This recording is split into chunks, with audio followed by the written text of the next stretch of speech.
I was born on Christmas Day about noon, and we had a gal that came to take care of me. You know, those days they had young girls come in. And so, anyway, she said she cried all day because she was away from her family and to take care of me. And she's deceased now. She lived in Mankato, and her name was Mary also. And and so that's the way it was. And then later on, my Grandma Gallus is her name, and Mary Gallus, and she came from Germany as a young woman. And she'd come out and help my mom, and I had two older sisters that also helped. I was the third one of eight children, the third one of eight children, and there was five sons and three daughters in the family, and that was it. Okay, I was born into a family of three. I have three brothers and three sisters.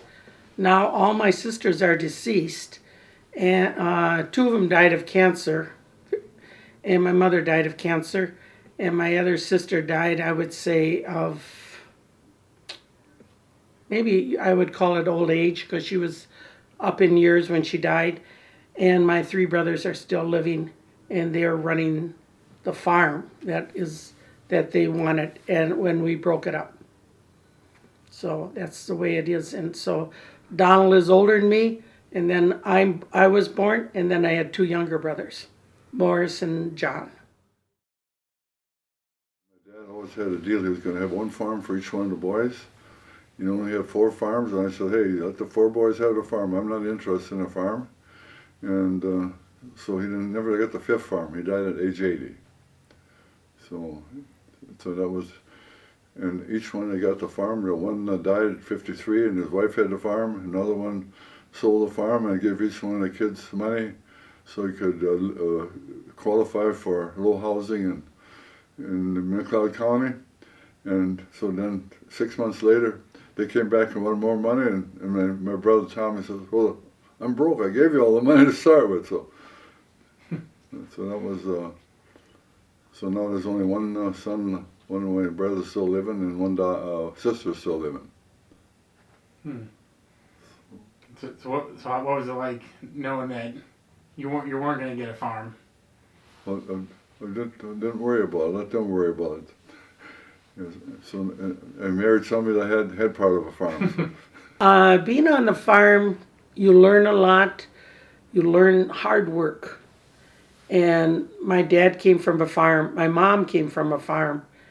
And so farm was very common in the family.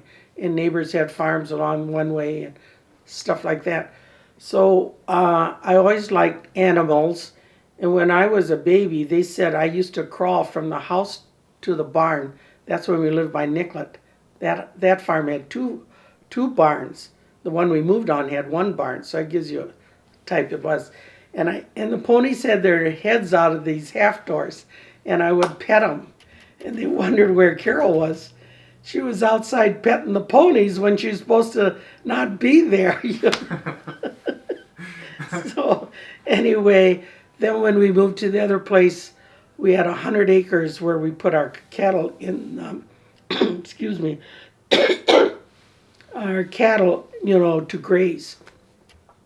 So my job was, when it was like 4 o'clock, I'd have to take one of the ponies, ride about a mile down, go to another road, which was a busy road, and then up an alley, and then I had to go in 100 acres and find the cattle. And then when I'd round them up, then I'd have to bring them to the gate, get them out, bring them down another alley, across the road, up another alley, open it up, get them in another pasture, and bring them up to the barn. So we had a dog that is a shepherd dog, and he'd come along a lot of times with me named Wally, and he would bite the cattle right down there by their hoofs, and then they'd kick, but he would be so low, they'd always miss him, but that's part of their training, those dogs. So I'd get them up to the barn, and if there was anything unusual, I had to tell an adult about the cattle or the milking cows, and one time, I'll never forget, there was a cow. She had to be a Holstein, and that's a black and white one. They're heavy with milk. They're a bigger breed. And if you go to the zoo, you'll see all different breeds. And I think everybody should go there and see how they milk them. Anyway, this cow had a calf. And when cows have calves like that, they hide them. And so she hit it by a stump, so you couldn't see the calf because the calf couldn't walk that far to get to the barn. So anyway, I pick up this calf that must have weighed 100 pounds. And I was a teenager. So I pick it up, put it over the back of the pony. So it was front legs one side, the back legs the other. Then I crawl on the pony. Well, that cow was very angry because we took her calf. So she was always bucking the pony, all the way. But the pony didn't retaliate. Good thing. We got the calf to the barn finally. I said, now I look back, I wonder how I could even lift that calf. I know it weighed over 100 pounds. I'm not kidding. So I get home, tell him, da-da-da, cow had a calf. Oh, where is it? I put it in the barn. Okay, that was the end of it. You just do those things when you're on a farm. I mean, it's like money to them. If the calf died, I'd say my dad would have lost $200, even if it was a newborn.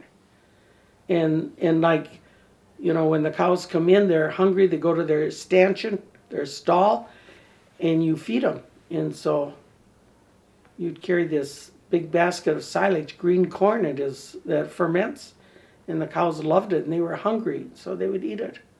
I did that too. My one cousin, off the records, Connie, he lives over there by the lake. And every time somebody's around and we find out we're cousins, then he'll always tell the story. I knew Carol when she was really young. Boy, was she strong. She could lift these big milk cans, feed the cows. She was stronger than I was. He'd tell everybody. I just let Connie talk. Well, and when I was 14, I wrote a bundle team. We had threshing crews. We went around all the farmers and we did the threshing. And my dad took one team and I took another team at age 14. And I said I was the youngest guy in the whole bunch. And that's, And then of course the Holy Trinity didn't have football. So the coach from Watertown, he was there 3 years in a row, he wanted me to go over there and play. So I finally went over in my senior year. I can't, not much exciting happened. Just grew up on a farm, 1940 blizzard. We went to bed at night, it was 70 degrees, and we got up in the morning, it was 20 below with the wind blowing. And we had a tunnel to the cows were bellying, they wanted to be milked. We had to dig a tunnel from the house to the barn about, I suppose, 100 feet. There's chickens all over in the snow. They were still living because it blew that fast. There must have been enough air to breathe, so we got those out of there and to get the cows milked. So, and that was a blizzard. And that's the year they lost some hunters down in Swan Lake. They were hunting and they came up and they didn't make it. Well, I had to pick eggs. We had around 100 chickens. We had to pick eggs more than once a day because we had so many eggs. And then we had a machine in our one porch where there was outdoor porch. And it would, you put the eggs on the roller, on the thing, and it rolled down, go through the brushes, come out on the other side, and they were clean. Then we put them in a big case. We'd put 30 dozen of eggs in one case. And then the egg truck would come once a week and pick them up and buy them from us. And at one time, that was a good cash crop for farmers, was chickens. Well, then this group came in where they were telling farmers, if you raise my chickens and pick the eggs and sell them, you'll make this much money. But they never made the money like if you had your own chickens, you fed them, took care of them, and then sold the eggs. So it gradually went to the wayside. And that was just one of the jobs. Get up every morning at 4:30 and milk the cows and At 10:30 we went to bed after Saturday Adams. We had the news on. And if we weren't up at 4:30, I heard my dad about the time we hit the second step. We were up and out, ready to go. and I and the brother slept in the north room bedroom. We get up in the morning and the snow would blow right through the single pane windows. We woke up in a bed full of snow, and I was lucky. My mother had the wood burning stove going before we got up at 4:30. It was colder than heck. And I can remember some of those. No running water. Outdoor bathroom. And when I come home from the Air Force on vacation one winter, that was it. I had to get a blowtorch every time I went out to the bathroom, to the outhouse as they called it. So then I always took leave in 4th of July area the rest of the time. I enjoyed it. I enjoyed animals. I rode a horse. I had a horse named Beauty. Oh, I can get the picture real fast. Anyway, one day I was riding her, and somebody drove the car on the road by me, and really speeded up and blew the horn. Well, this horse could jump approaches going from one road to another. That horse could leap right over him. Good thing I was a good rider, because I went with the horse over, like that. I didn't fall off, but if you were a poor person to ride horse, you could got killed. That's how serious it was. But anyway, I used to ride this horse. I don't know. I just getting older, and I think I have to let the farm go. And I milked the cows by hand, no milking machine. And we didn't have electricity till 38. I was 7 years old then. So then we didn't have to go to the barn, milk the cows by lanterns and stuff. We had electricity. My dad had to pay so much a foot to go from our house to Highway 7 before the state came through. The federal government came through with electricity. So we had it in 28, but most of them didn't get it till 31, 32. Yeah. So when we milked, we had electricity by the time I started milking cows. And no milking machine. And then we went to tractors. A lot of people were going to tractors. My dad stayed with horses. And the bankers came out there, oh, you got to get tractors, you got to increase the herd, you got to do this, you got to get more machinery. And the farmers that did it, about 2 years later, the bank was there collecting all the machinery. They couldn't make the payments, and they got all the John Deere tractors pulled in. Not too many farmers kept the machinery. My dad stayed with horses, and he planted clover and alfalfa every third year. He plowed it under for fertilizer. He didn't go to commercial fertilizer, and the ones that did, they spent half the money just to get the fertilizer done to get the crops. So. And I could never figure out, we always had about a ton of potatoes left every year in the cellar. We had to take the old potatoes out when the new potatoes come in, and stuff like that. When I started to go to school, we went with a school bus. It would drive up to the yard, pick us up, and pick up kids that were high schoolers to kindergarten on this one bus. And when we got stuck in the snow, the big kids, the high schoolers, had to push out the bus. And the kindergarten and the first graders, second graders, we'd stay on the bus because we couldn't have done anything anyway. And then when it was time for school to start, then the high schoolers would finally push the bus out of the snow.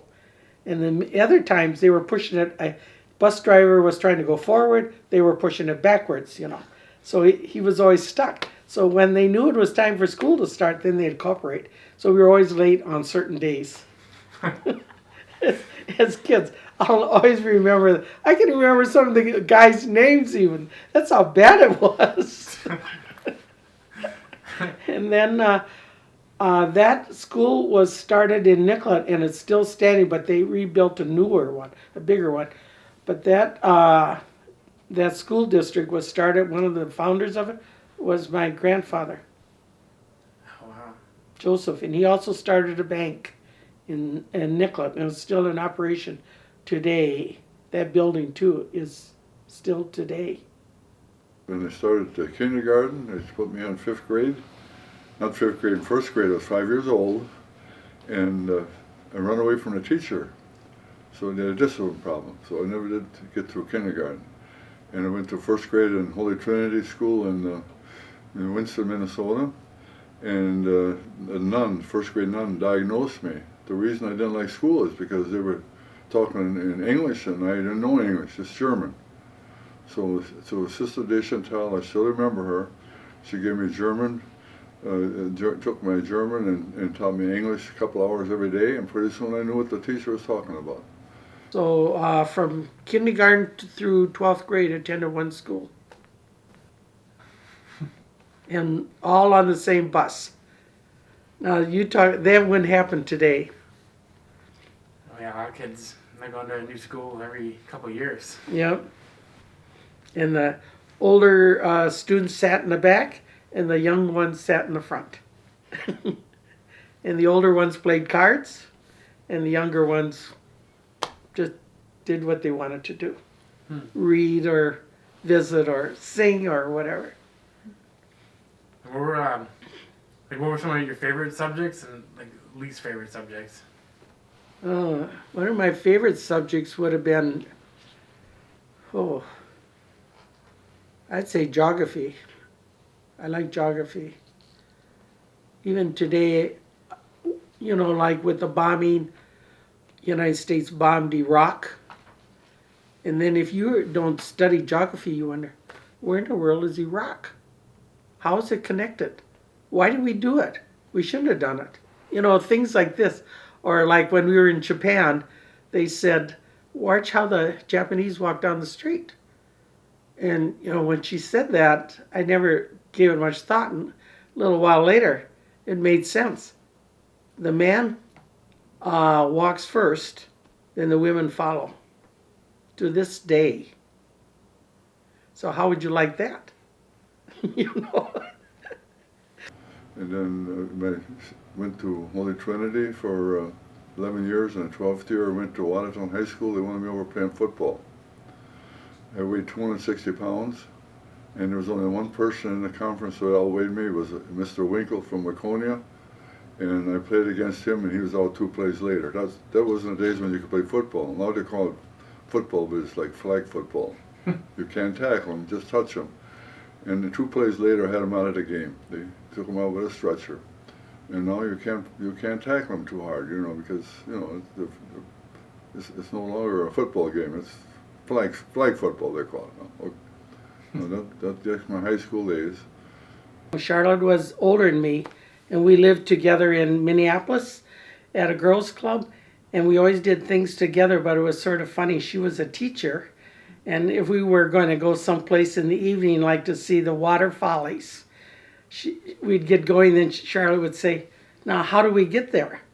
She was the older one, and she taught farther away from where we lived than I did, so you thought she would have known how to get there, but she didn't.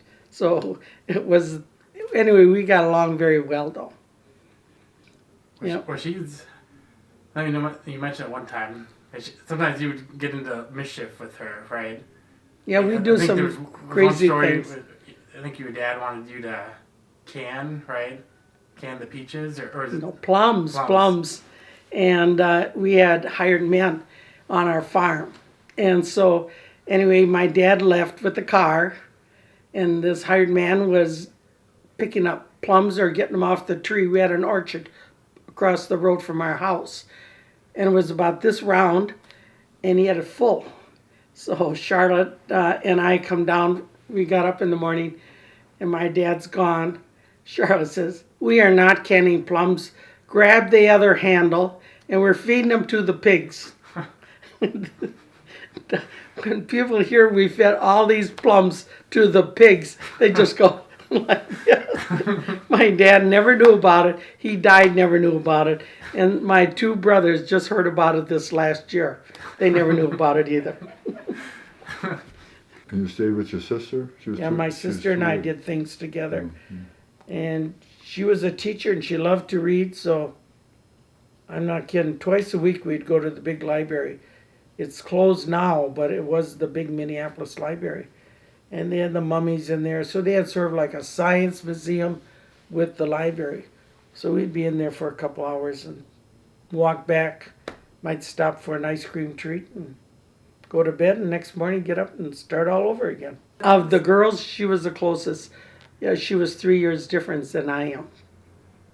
Like, those days we didn't have air conditioning, but we had a porch on our house and it had a flat roof, the porch. And so it was really warm that day. So Charlotte said, let's go and sleep on top of the porch and take the mattress off the bed and drag it out, put it there.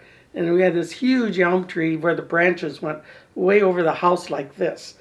And so we're both on the mattress trying to go to sleep. But this huge elm tree would creak and that. It wasn't going to fall though. And Charlotte says, I can't sleep out here. So I said, go in the house. I'll stay here. So she goes in the house and she tries to scare me that I would get up off the mattress and go in the house, but I didn't. So she kept, trying to instigate the problem. And finally I did get up, and so the two of us in the middle of the night dragging this mattress through a door, down the hallway, into our bedroom, and to put the mattress on the spring, so we could sleep again. I mean, we just did stuff like that all the time. But, she died when I was in Germany. That was hard for me.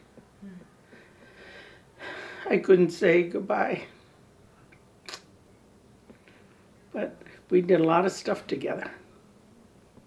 And her boyfriend would call, name was Willie. He never could tell the difference between our voices. So I would be on the phone talking to him, and he'd ask questions, and I would just go right along and answer. He was wondering if I could go on a date on a certain day. Oh, sure, when are you coming? All this stuff.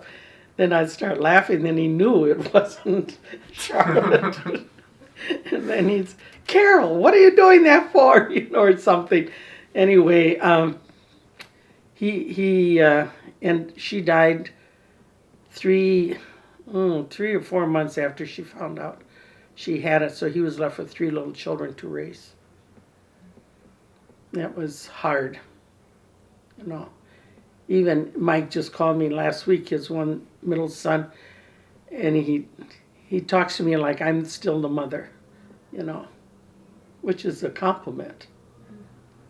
But anyway, he did a good job. My brother Edwin, in the Second World War, he came home.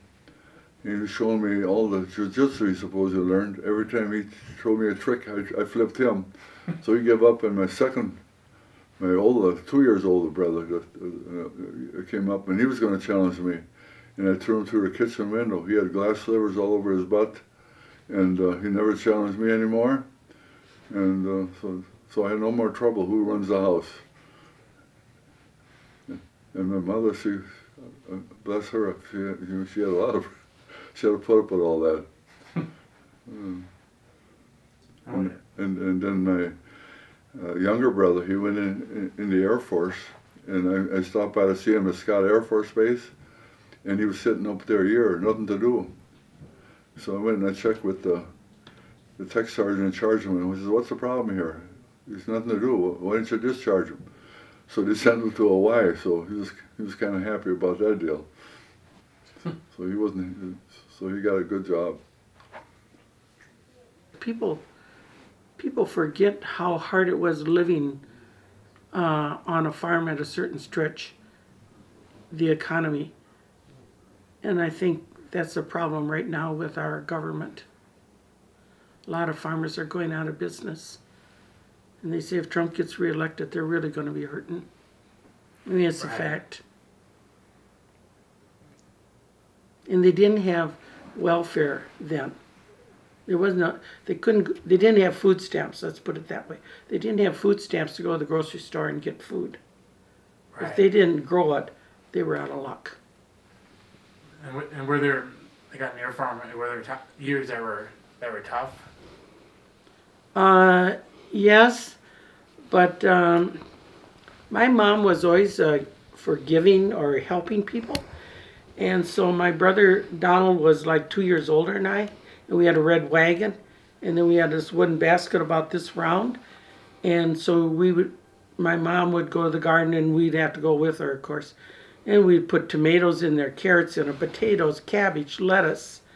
We'd fill the whole basket up, and we'd walk about 2 miles to this farm. And this lady was really poor. She had no husband. She just had a son, and her income was one milk cow and some rabbits that they ate. And so my mom would say to Donald and I, you go and take this food to them. I can't remember her name right off. And tell her it's food for the rabbits. Because you say it's food for her, she won't take it or she won't eat it. So we would walk all that ways with this basket of garden food, give it to her, and then a couple weeks later, my brother and I'd have to do the same thing again. And I think I was maybe 6 years old, and maybe Donald was 8, to do that. I can't see a child nowadays taking that responsibility on, to walk that far on a gravel road where cars drove, and to drop off food for somebody that's really hurting. I think of that off and on. But it was a good lesson too. Got to help mankind. Then another thing my mom did, they used to make mattresses for people that were poor. And they used to go to what we call a township building. I don't know if you're familiar with those, but every township has a building, and they have meetings there, or social events, or changing rules with the roads, or complaints about keeping them up, or snow plowing, all this. So anyway, my mom would go there when it was organized by the county, and they would make a mattress for somebody that didn't have any. So my mom would take one of the oldest daughters to go along, and she'd work all day helping make mattresses for somebody. So things like that. And was that a big part of the family that just to help others, and, give time and money and food? It was to give time, but not everybody did it. As some people did it more than others. But like my mom did a lot of canning. I wasn't very old, and I knew how to can peaches, applesauce. My sister always hated to make sauerkraut, but we did it. We even made wine. The funny story was we had a fourth of a mile of wild grapes that were growing on these fences. So anyway, we'd have the hired men pick at least 2 pails of grapes like this. And my mother wasn't dead, I'd say 2 months. And the priest stopped by to see how we were doing as kids. And there Charlotte and I were in there really cranking out the wine. We used this presser to push the wine, the grapevines and the berries down, and the juice would come out of this presser. And the priest just looked at us. Well, he said, I think you're doing fine. I don't think you need any help. And he left. And I was going in high school. I was starting high school, and Charlotte was going pretty soon off to college. But that just gives you an idea. You just get more. You get more involved in providing food and working with what you have. I think that's it. And what was your mom like? I don't know how she did it. She'd get up and help milk the cows, and she'd come in and had to make breakfast. I don't know how she did it. No running water, but my dad was buying all this land. I could never figure that one out. Why didn't they put running water in the house and that type of stuff? So, but he wanted to have all the kids have a farm. I never got one.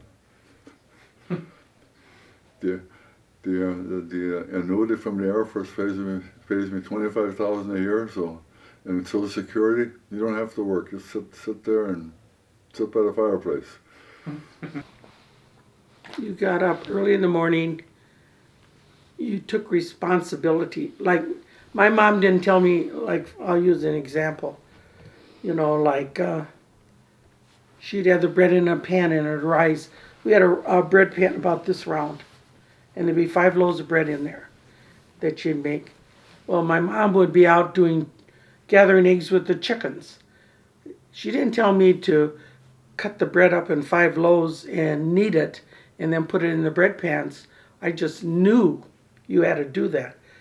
You just knew certain jobs had to be done and nobody's going to tell you to do them. And that's one thing I told my daughters. I said, we had beds upstairs. There's like Charlotte and I had one, and the boys had 2.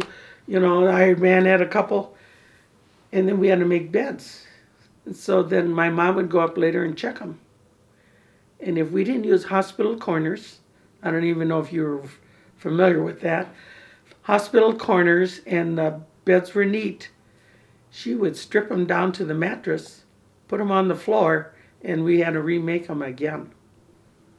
She didn't spank us, she didn't hit us, she didn't yell at us, but we knew we had to get those beds made right.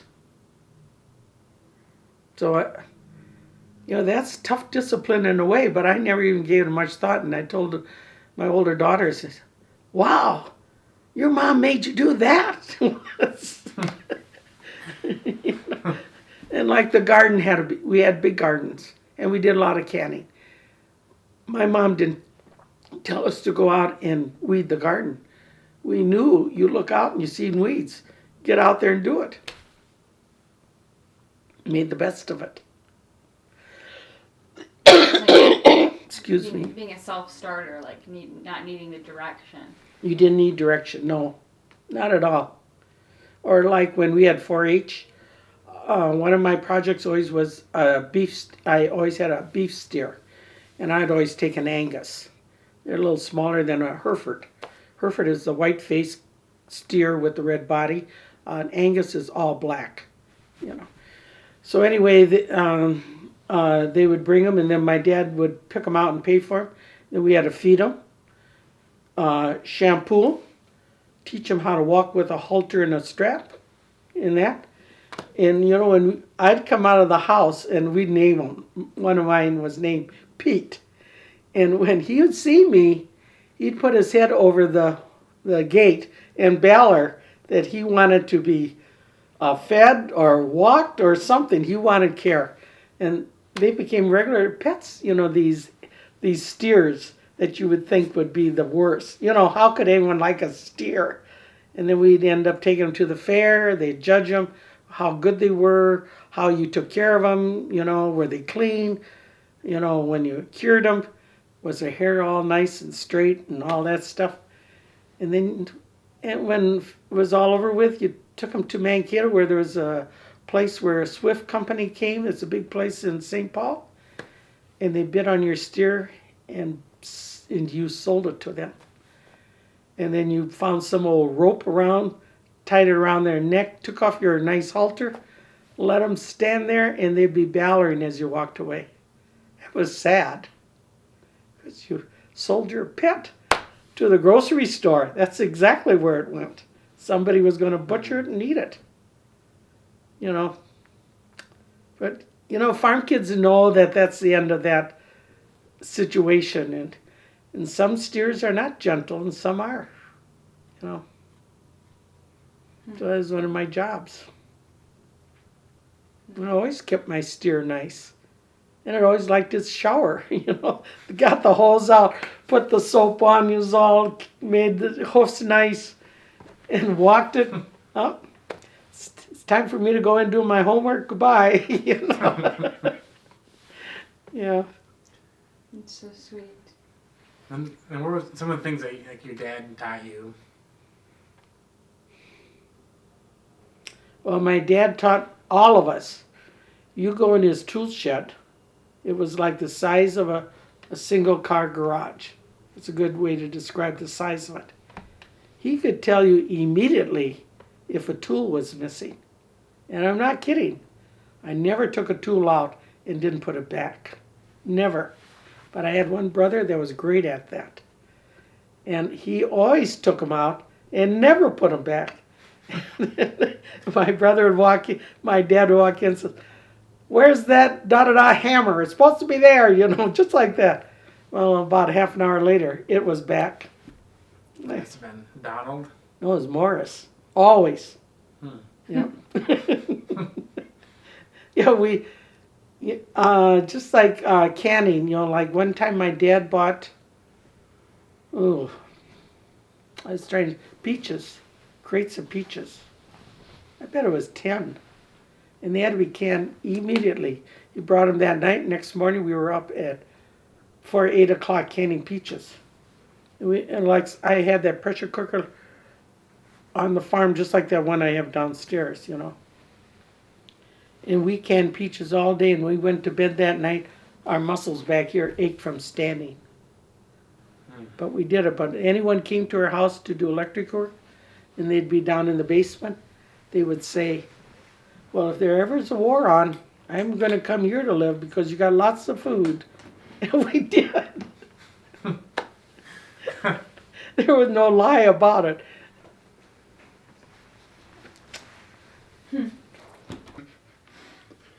what was your dad like? Which one? What was your dad like? Oh, I would never challenge him. And, he got up every morning, and he had a hired man, so he had a hired man doing most of the repair work, but he just did the farming. And never challenged him. The one time he tried to give me a licking, he had a German police dog. He thought he was his buddy, and the German police dog took his arm so he couldn't lick me. So he was kind of disappointed. I thought the dog was my friend. It's more your friend. It's kind of depressing for him. And so, but I never challenged. I got all around my mother. She could never catch me.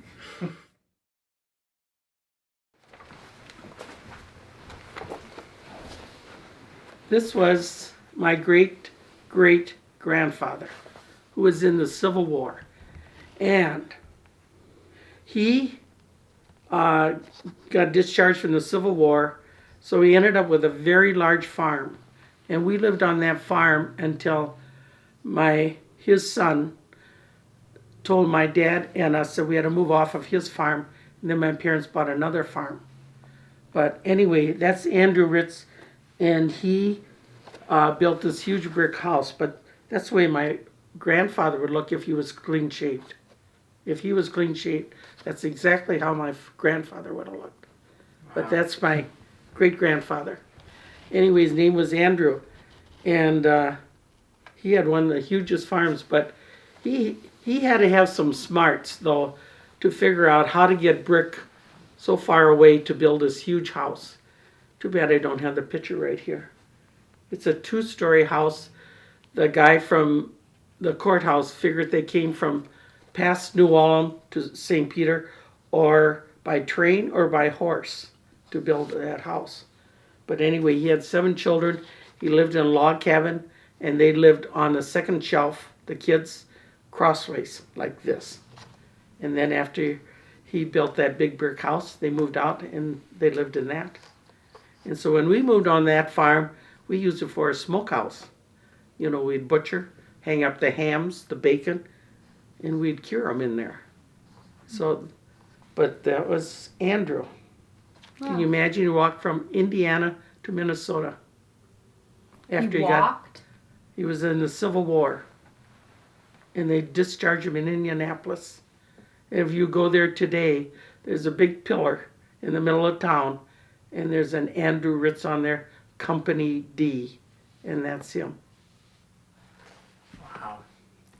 And when we seen it, my brother and I said, that's not one of our relatives. Can't be. Gee, same name though. We went back. I wish I would have taken a picture then. So I should tell my brother, next time he drives through Indianapolis, he better take a picture. But that was Andrew. This is the other thing I think is sort of interesting. I talk about my grandmother, Mary. This is her. She came to America when she was less than 18 years old by herself on a liner, sailed out of Italy, landed in New York, and she stayed there till she had enough money to come to Minnesota. Her name was Mary. Maria, but they changed it to Mary. That's the way she didn't go through Ellis Island. It was built, but she came through New York City. So they had 9 children. All of them had an education, a degree past high school. My mother was a teacher, private school. One of her daughters was a registered nurse, head of a hospital in Oregon. One of them built dams. You know, Hoover Dam was one Uncle Bond built. He also built the Golden Gate Bridge.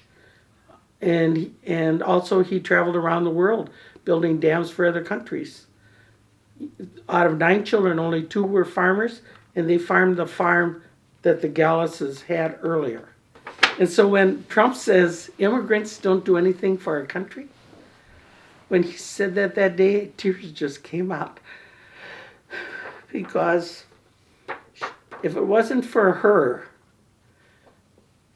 they would not have accomplished all that, you know. And when people talk, I don't have the picture with me, but one of the John's brothers was a wagon master. So I don't know if you ever go to the courthouse. They have books about this long, about this wide. They're in shells with wheels, so rollers on. So you just pull it out, and it'll come out easy because of those rollers. And you'd pull out G for Gallus, or R for Ritz, or S for Sterner. Well, anyway, you'd pull it out and you'd pick up Gallus. And in there says they're wagon masters. See, that separates them right away, because most of them came over as farmers. But they didn't. They came over as wagon master. And that building where they built the wagons is still in St. Peter today. They built stagecoaches, smaller wagons to get immigrants down across Minnesota, you know, things like that. But Grandma's and Grandpa's children all became engineers, 2 farmers, the rest were engineers, everything else, you know. So, and we had Grandma's big old birthday party, and that was taken at my one aunt's house. And anyway, you can see me with all that hair. But anyway, my mom's not on there because she always took all the pictures. But this was my grandpa and grandma's 50th wedding anniversary, and all their wealth of children in that. Who's in this picture? I am. Who else is in it? That's my grandpa. I'll get up. I can see. Okay. Where is he? He's right in front. Come on. That's Uncle Ed. He was a farmer. That's my grandpa. He worked for the railroads, and he also was a farmer. And that's my grandma that came from Germany as a teenager, you could say. And this is one of her sons. My mom is over here. That's my mom. That's my brother, 2 years older than I am. Mary Margaret is my cousin. She lives north of the city. She called me this summer. She has cancer too. We all have cancer. And that's Grandma's sister. So anyway, I'll just give it to you to look at. And where are you in that? Look at the one with a lot of hair. Right there. And that's my mom. So you do have a good resemblance to your mom. Oh, I know. She had heavy black hair. My hair used to be black too.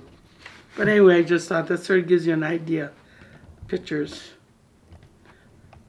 Jeannie is on here. She died in a car crash. That's my brother John. Jimmy, they found him dead. They don't know why he died. But anyway, it just goes on.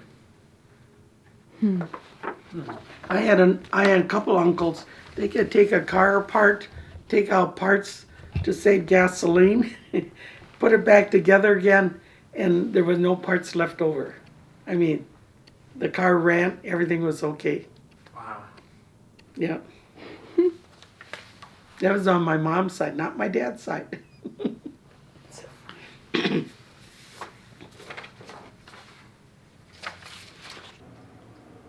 I don't know.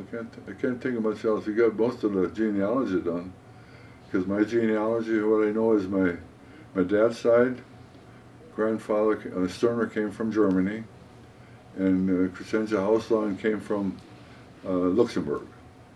So Luxembourg and both ends. And then my mother's side, grandma came from Germany, and grandfather came from Hungary, and that's my ancestry. I started doing ancestors over in Carver County. First time I went, the Sterners were the biggest landowners in Carver County because the five Sterners came from Germany to fight the Civil War, and they each got land. So then there's Carver County of mostly land owned by the Sterners at one time, and then of course they sold out and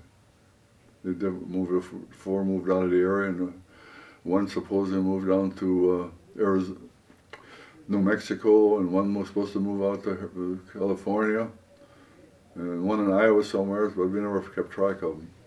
And that's the three of them. She's the one that teaches.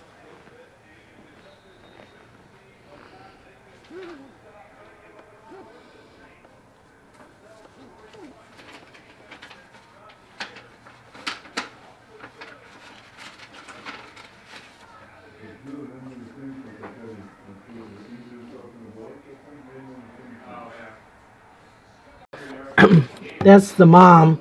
That's my daughter, but that's Amelie. She's the one that talks a lot. And she's only 2. And this is at the zoo. And Oliver would not sit on the one of these animals with his dad. It had to be Grandpa. Can you imagine that? This is my great grandfather who fought in the Civil War. And this is the house he built after he came back from the Civil War. That's only part of it. And it's still standing. People are living in it. I was born in that house.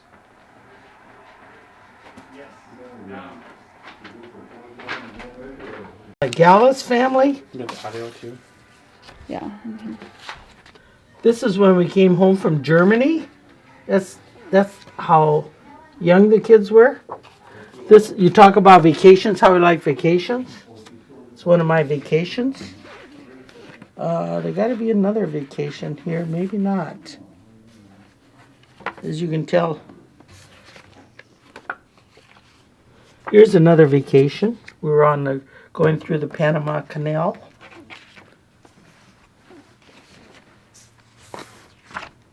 This is my daughter Camille, and she's the flower girl, and that was the bride. And it looks like Camille's listening. Oh, I better do this right. And I'm gonna.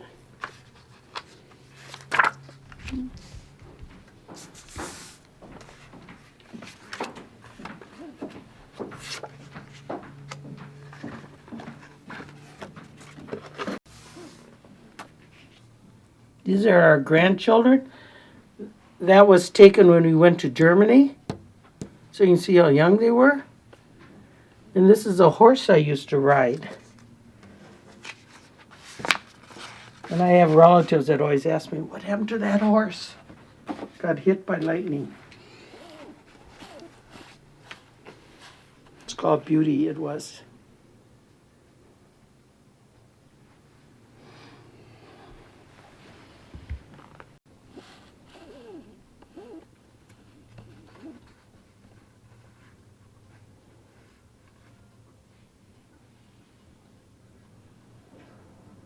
Wedding picture, and this is a little church we were married in. Or you want to switch them around, we can.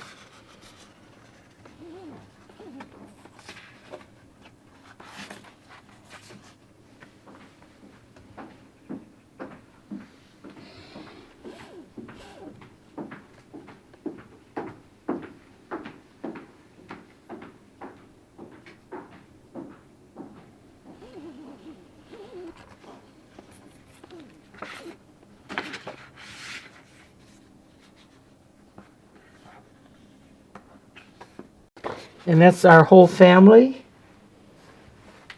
And Brad was working in Poland. They flew him back to the United States to get in the picture. Talk about it, going the extra mile. So that's the whole family. And these are all my brothers and sisters that are living.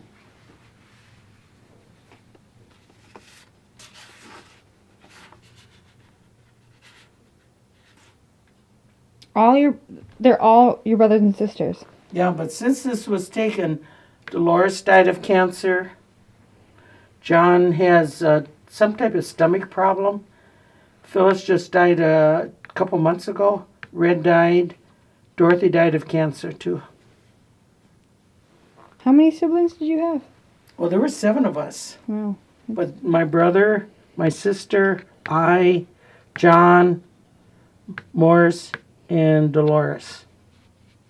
Charlotte's not on there. She's dead already. She was a teacher.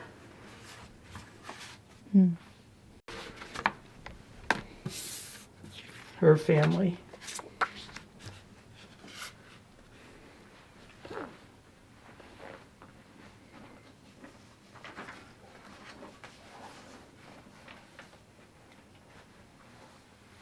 Lived in before he moved into that brick house. And you can see my brother's climbing over the fence. He was about 3 years old, and there's the house in back of it. That's John there? Morris. This is can tell you how we did have fun. This is our hired man. This is down low on the buck sheep. You know, you normally don't get on a sheep. This was a cousin, and that was my younger brother.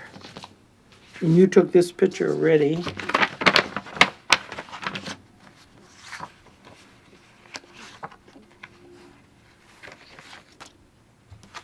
Want this or not? But this is our farm. You know, that's the way our farm looked like. And this goes with this. I don't know if you want that or not. Otherwise, I can get rid of it. Oh, sure.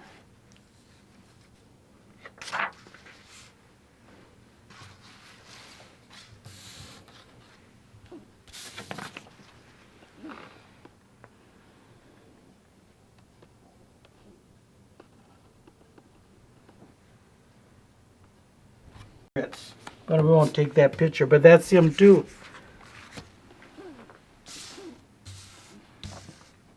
Grandfather and grandma, the one that's involved with starting the bank. She was a beautiful gal, but man, she was wicked.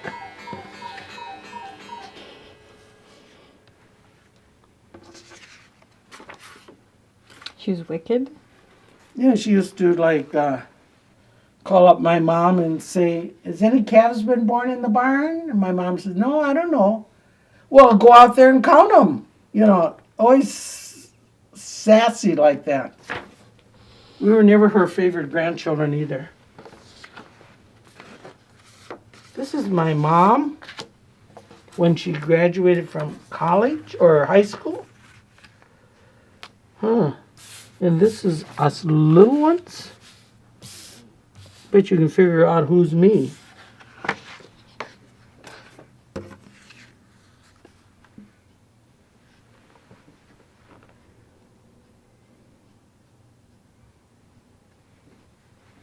No? Which one? No?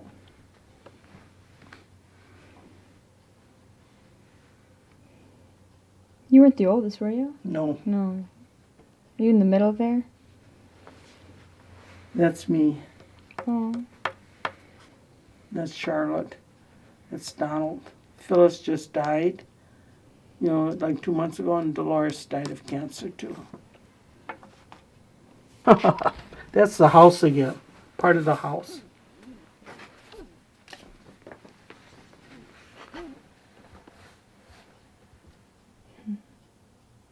This is the Gallus family, and that was taken the day my mom and dad got married. So that's my grandmother that came from Germany. And who's all in the picture? Okay, the bottom one is Grandpa and Grandma Gallus. And then this is Ed. Ed is there. This got to be Henry. He had his business. Anna was a registered nurse. My mom was a teacher. He was a farmer. She was a legal secretary. Uncle Bond got to be there. This got to be Uncle Bond. He was a electrical engineer that worked all over the world.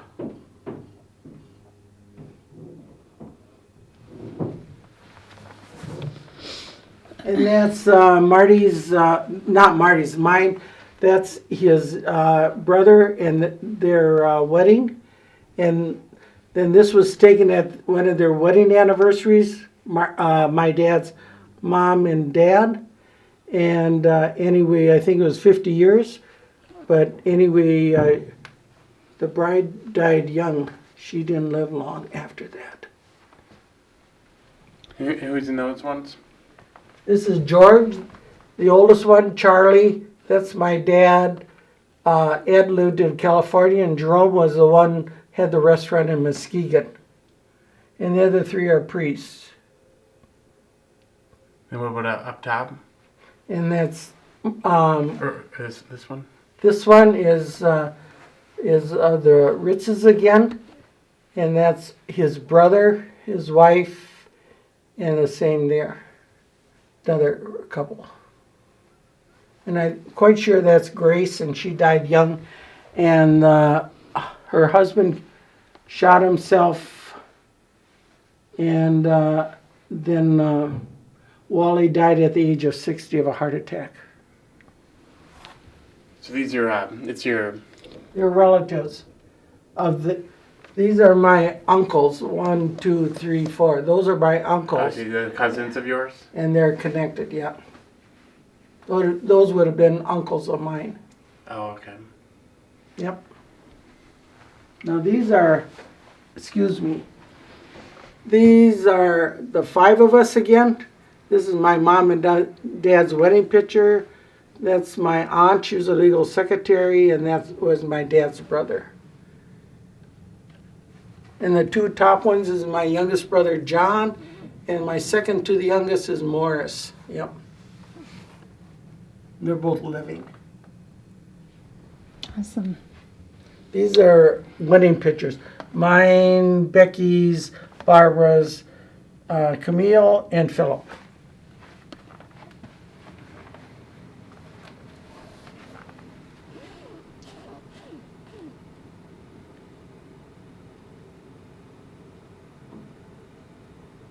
And these are Sterners on this side. That's Marty's parents, and that's their 5 children. And this is the 4 later. He's deceased. She's deceased. Anna is deceased. They don't have a good record. Who are the names in this one? The first one is Simon, and the little girl is Anna. So Simon right there. Yep. Mhm. Hannah. Yep. And then there's Elford.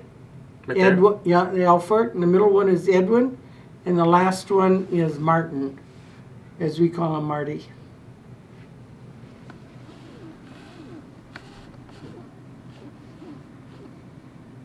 Little girl died young. She died of appendicitis. He's the one that knows everything. Oh, Tom. Yep. And is that Anna again? No, that's Rosemary. She died in her sleep. And then the next one is Elizabeth. And then Simon died of heart about 2-3 years ago. See, they're what do you want to call it? This is a family that is on Marty's mom's side. That's Clara, and that's Michael. And the Fosh, she's a Foshian, she's a Newman. And look at all the children. 1, 2, 3, 4, 5, 6. I think there's 18. 1, 2, 3, 4, 5, 6, 7, 8, 9, 10, 11, 12. Oh, I only ended up with 13. What? Maybe I counted them wrong. Who's in? You know who's in that picture? The name? Marty's mom is right up there. Oh, right there. No, that one. That one, Marty's mom. Her name was Amelia. None of them lived long. I mean, they didn't have the longevity like my family. And that's Marty's dad, and that's his parents. And that man, when he would buy farms, and his idea was to give each one of his sons a farm. He was one of the largest landowners in Carver County. Who are the names in that one? Oh boy, you got me on that one. Simon is the father. I couldn't tell you his wife. I'd have to ask Marty. Crescentia, I think it I is. think it was, yeah. And the other three, Katie, that's Katie. And those two, I'm not sure of. Of course, Marty's mom was Amelia. Ann, there's an Ann in there of these. Not so sure of them. Well, I know one of the boys died young of appendicitis too.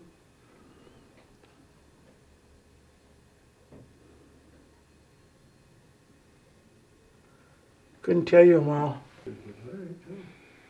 My grandfather's in this picture. Oh, it got to be this one.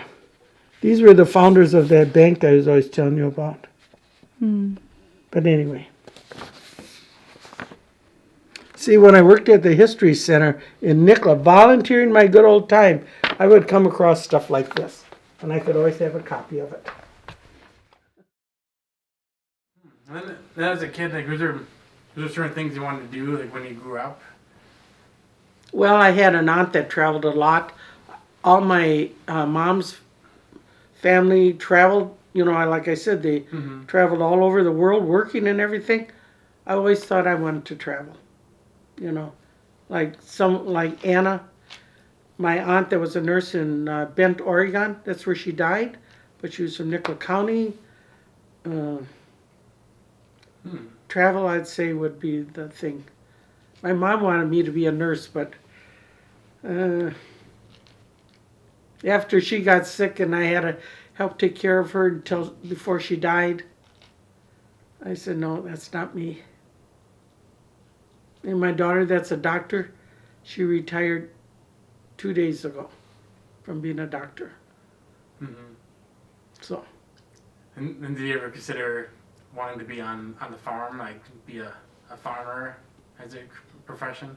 Never. Hard work. It's like they used to have a loan and, they dropped the interest. So farmers were pushed by the bankers to keep buying, getting more money, buy more land, buy bigger machinery and that. Well, then all at once the bank raised the rates up to, they couldn't afford it. So they came out the bank, they took away their big new machinery that they were paying on. They lost it. They went and took their land away. This happened right here in Minnesota, and took that away. So the farmer was without a farm or a little farm, and half his machinery was gone. Talk about sad. They bring out a huge truck with these big trailers on, load it up, and the way they went with it. And that could happen right now today with Trump, the way he has done no good for the farmer. It is terrible when you get people in the White House that don't know businesses or don't get a good person in to advise them. Right. It's like Morris was asked, my brother that used to drive semi, the company is in South Dakota, they moved to South Dakota.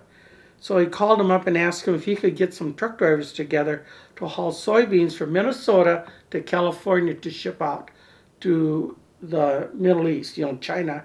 China and Japan use so much as far as soybeans, but they quit buying them because of Trump trade agreements. Well, he found them, and they had to drive through highways that were torn up. Winter time, driving a semi in the winter is not easy. He did it, but it just shows you how people have gone to extra work just to get soybeans to the docks in California to ship out instead of the usual way. You know, Right. people forget about that, or they don't know about it. You know. Yeah, that's farming is a occupation that's hard on your health. You know, a lot of farmers die early because heart, arthritis, things like that. While they sell the farms, but right now land is down. You don't have good land, you're out of luck. My mom died of cancer also. And so we lived on a farm, and at that time, they said my mom could not have butter with salt in. And they didn't make butter free of salt like they do nowadays. So because of that, I had to make butter in a fruit jar. So they'd have butter for my mom's food. And that was one of my jobs. But she only lived, I'd say, she found out in the summer that she was sick and they took her to Rochester. They couldn't do anything for her, so they sent her back home. And a couple months later, she did die at home. Yeah. In the 60s, the medical staff, they did not do research on women's diseases. And that's why when women became sick, they always died of it, because there was no knowledge of it, of how to treat them. And that's why my mom was taken to Rochester, and they couldn't do anything for her. Yeah. This must have been very devastating to lose your mom at such a young age. Yeah, it was, because then I went to high school, and some of the high school kids said, "Oh, I see in the paper your mom died." Yeah, she died, you know. And then I'd have to go home and cook for my 3 brothers, 2 hired men, and my dad. 3, 4, 5, 6 of them. So that made me grow up very fast, you know. I had to wash clothes, iron clothes, cook, can, everything. But when I got through high school, I said, this is it. I'm leaving. I didn't tell my dad right out, but he thought I was going to stay. But my one sister got me to the Greyhound bus depot. And I got on, went to the cities. Less than a week later, I had a job, and I was working in the cities. I don't know if you call that independence or stubborn. So that was right after high school you did that, when you were 18? I graduated in June, and before the end of June, I was working in the cities. Well, the first job I had was at State Farm. And then after that, I had then my sister, you know, Charlotte came, and so then she lived in Minneapolis because she had a teaching job at St. Margaret's. So I had to ride the bus from Minneapolis to St. Paul. Well, that was a long ride. So then I decided I'm going to get a different job. So I did. I got a job at Farmers Mechanics in the mortgage department, and I worked there until I got married. As far as the employment, as soon as I got out of high school, I went down to, when I worked at the factory, down canning factory in Le Sueur, $1 an hour. When the pack was running, I got 124 hours a weekend. The pack runs straight, I got paid straight through. So then when it rained, I had a foreman that could wake me up. I was taking a nap across the lawn there. So the only time I got woke up is if something went wrong with the cans backed up or something. But Carol worked in that section, I ran smooth, I didn't have to worry about that section. and then when the factory ended, then I stayed doing a warehouse. We shipped out all the corn and peas and the box cars. And when that was all done, then I went to work for Swift and Company. And that they had South St. Paul, they had Swift and Company, they had Cudahy, and Hormel was down there, and now there's no more meat packing plants down in South St. Paul. And then you had also worked at Green Giant, right? That was my very first job, you know, outside of babysitting. And And it was in the summer, and my dad grow corn, sweet corn for Green Giant, and also peas. And they would pay him for having used the land. And we had one of the larger farms in the area. So anyway, my dad said, Charlotte and you, why don't you go to Green Giant and get a job for the summer? So we went there, and Dad drove us. That Le Sueur is right next to St. Peter, so it's like 10 miles away. And anyway, we were lined up, and then they knew my dad because he always grew crops for them. So anyway, they said, Clarence, what are you doing here? Oh, he said, I brought my 2 daughters, see if there's any jobs available. Yeah, we have jobs available. Then Charlotte said, make sure you get the warehouse job. Advice. And so I got one in one part of the plant, and she was at the other end. So we always stayed in these housing that they gave for workers. And then when it rained, they closed it, so we'd take the bus back to St. Peter, and then we called somebody on the farm. You have to come and pick us up. We're in St. Peter. We're not working today. Mm-hmm. We did that until P-PAC ended, when the season ended for growing peas, then it ended. Or when corn was ripe and there was no more corn to pick, things Right. like that. I was curious, so how did you meet Grandpa? It was a good story. No, I told you went to Green Giant, and my dad said Charlotte and I should get a job there for the summer. Well, my job was I'm going to buy some good clothes, and my mom always bought us good clothes. You wouldn't believe it. My mom never bought us clothes on sale. Never. Shoes, new. A coat, new. But earlier, when I was younger, my grandma would take let's say, an adult coat, and she'd cut it up and make a coat for us. She knew she could sew it. Well, anyway, my dad said, "Oh, I'll take you to Le Sueur and see if you get a job." We got a job, and Marty was the supervisor, and I worked in his department. So anyway, he'd always every once in a while help me with my job, and he must have had an inkling for me. Because when I left Le Sueur and went to school, then he started writing me letters, and time went by, and he went in the Air Force, and I went to school, and when he'd come home, we started to date, and it's the way it went. It's like Father said, you must have been meant for each other, or it wouldn't have happened. Wow. So he was in the Air Force already, and then you were going to school in the cities then? No, I was going to school in St. Peter. I was still living at home then. Okay, so you were. And then I left. Senior in and high went- school then, right? Yep. And Okay. yeah, And he was maybe a junior. and he was 2 years older, right? Hmm. So he was just getting into the Air Force, right? He was working in South St. Paul, and he was on the list to go in the military. And then they were drafting at that time too for the Army. And anyway, he got a call, and he said, somebody was supposed to go in the military today, but he were in an accident. Could you take his place? Marty said, give me 10, 15 minutes.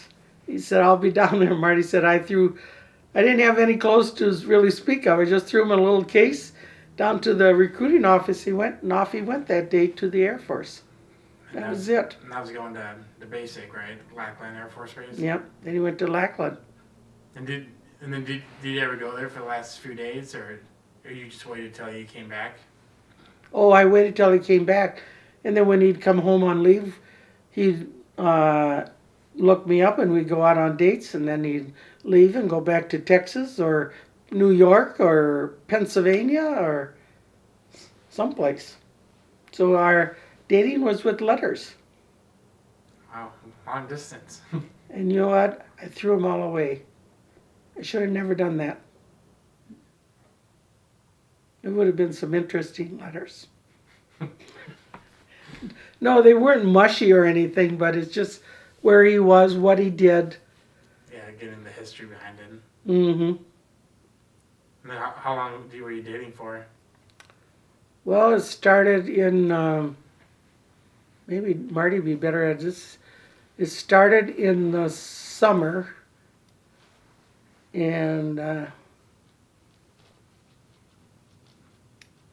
I'd say a year and a half. Before he proposed? Mm-hmm. But he was growing up. He worked he came from a farm, and there it was, get up early in the morning, get out there and milk those cows, get out there and clean the barns, get out there, haul grain. It was all that type of stuff. So responsibility for farm kids starts early, not like city kids.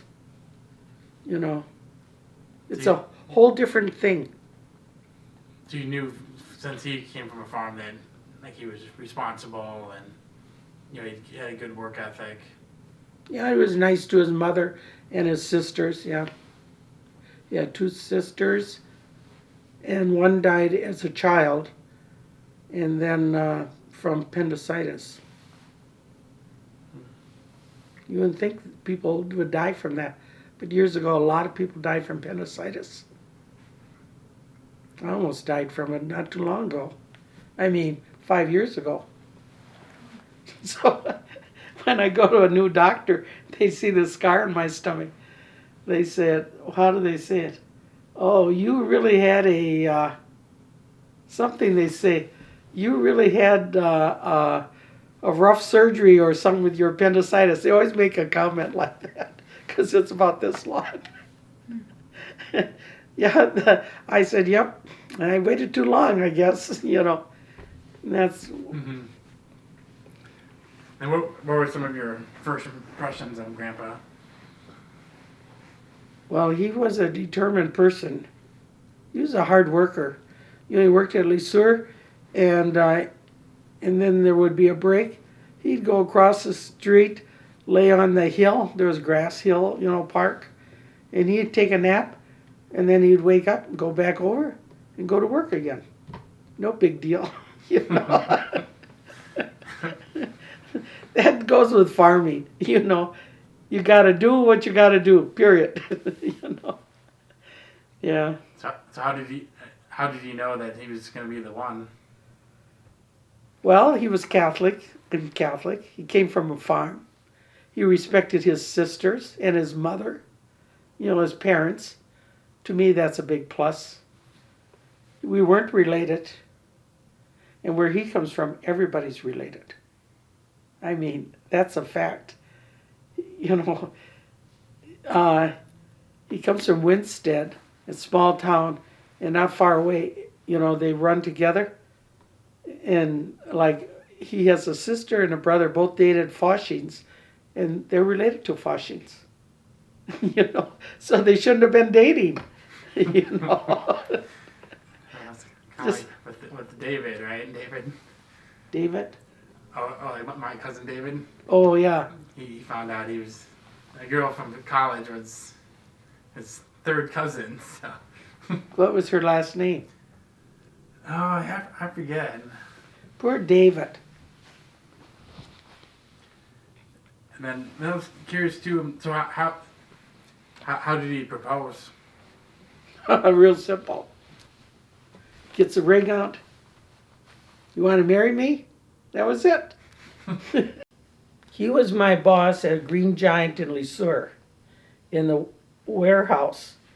And I worked for him until I went back to school. And so that was you were just finished junior year in high school, right? You're right. And you finished senior year? Right. And you had just graduated, right? You had just graduated high school? Yeah, it took a long time to get to meet her. I applied for a job in Winstead. The candy factory was filled. And the Glencoe was filled. I went to Cicado, they were filled. And I think one other one, the Green Isle or someplace, that was filled. And then, well, there's one open down in the sewer. I never knew where the sewer was. So down there I went to the sewer. That's where I met her. And I don't know what he put me in. There's only 2 people over me in the warehouse. So I was number 3. So I was kind of a foreman. And when the shift was working and the pack was going full time, I got $1 an hour, and I put 125 hours in when the pack was going. That's a good week. So no double time, just straight pay. Oh wow, 125 a week. Yeah, 120 when the pack was running. Otherwise, 40 hours, it would have been $40 a week. Yeah. So anyway, that was, 70 years ago? Yeah, you have to have respect for one another, or it'll never last. You know. Mm-hmm. And like you'll see the woman carrying 2 kids out, and the husband or the boyfriend's walking along with his hands in his pocket, just yakking away or not doing anything. He's not worth a husband.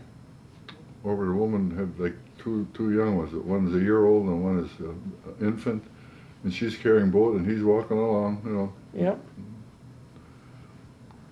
I think the trick to this was, I was the boss long enough for her. She was a good worker. I just said, she's a good organizer, let her be the boss. So since we've been married, she was the boss, and she did a good job. Until now, she's talking about. So you want supper tonight? Oh man, you'll get a supper. That's an improvement. I don't have to cook. You couldn't cook if you had to. I seen the Grubhub, even in Panera. You call it the Grubhub will bring a meal out if I need it. Ugh. No. And what about you, Grandpa? Do you have any requirements? Requirement? Any requirements for a wife before you met Grandma, or? Well, I'd look for somebody that was compatible, and she knew all about farming, and same religion. Nowadays, the religion don't matter. I don't think half the grandchildren go to church, but those days religion was important, and I knew that that she had a good family, and the mom taught her how to cook. And I kind of knew that when her mother died when she was 16. So I needed to have somebody to watch over her. When there's 2 guys at the county fair tried hitting on her, I watched those guys, but they weren't going to take advantage of you. So, I could always handle myself. I didn't need anybody. well, that's why I didn't tell you, because you would have handled and being secret, that benefited me, because the CIA said they needed somebody that can hold secrets. Better believe it. And then how did you know that you were the ones for each other? Well, he was more serious about getting married than I was, and I thought, I worked hard, I took responsibility, I had a job, I lived in the cities, I found a job by myself, I had no problem at work. So I just, there wasn't anything that I figured I couldn't handle. But then I used to live at a girls' club, cut through Loring Park, come out past the YMCA, cut through the bank. Then Dayton's across the street was the bank there. I was at work. I walked always. Mm-hmm. And then she put a hold, every time we visited her in the Evangeline residence, He couldn't get past they the wouldn't let me in door. her room. They made me sit out in the balcony, in the lobby there. Yep. No men, She put period, could go past that. She put the bazooka on me, and then everybody, not everybody, most of them I knew, they got married before they went in the military. If they got killed, then the wife would get a pension. I said, "You want to get married before I leave for the Air Force?" "No, I'm not ready yet, but you wait till you make sergeant." Okay. I made sergeant 8 months. I said, "Are you ready?" "I'm ready." I made sergeant. "No, not yet. Not yet." Just like the Omni says. "Are you going to school yet?" "No, not yet." So you got the great-grandchild just mimicking grandma. So. She's a smart little one. She's going to go far. I can see that already. Yeah. So you were happy when Grandpa made sergeant then? I was fine, you know. Um, I knew he was serious, and he must have been a good military personnel. Mm-hmm. But I was still busy working. And my dad was busy, and my brothers were down at St. Peter, and my one sister lived on a farm, and the other one was a dietitian, and the other one was a teacher. So, and I lived with that one, so I was independent, Mm-hmm. different. Mm. And what about you, Grandpa? How did you know that Grandma was the one and you wanted to propose? I could tell. And then when I was in the Air Force, I get a letter every day from her, so I had to answer it. So anyway, then we get all. Yep. You didn't save any letters, did you? Nope, I threw them all away. I should have kept them. Well, for blackmailing or what? No, it would have been a history, like your military career, where you lived. And she took me away from a different than our family was growing up. I was growing up, I think I told you earlier, Edwin was 4 years older than me. Oh, don't tell that story. No, but it's a fact. He come home from the army. He says, I learned jiu-jitsu. You want to show me how to Yeah, do it? yeah. And every time he landed on the floor, and my second oldest son came up there and he challenged me. Oh, he's going to try. And then he ended up through the kitchen window with sliver. There wasn't safety glass. He had those regular slivers from the regular window glass. So he didn't challenge me anymore. So, and then he didn't want to go on the service, so I went in for him. So he got deferred for helping on the farm. So that's the kind of relationship we had. That would never gone on in our family. Never. Well, I was the boss then after that, until I got married. Big deal. It was a big deal. You probably could have taken on Edwin too, right? Verbally. Okay. And then how did you propose? I forgot, that was a long time ago. You remember? Nope, I think you just asked, do you want to get married? Would you look surprised if I said no? Oh, I don't know. I wouldn't have written you any more letters.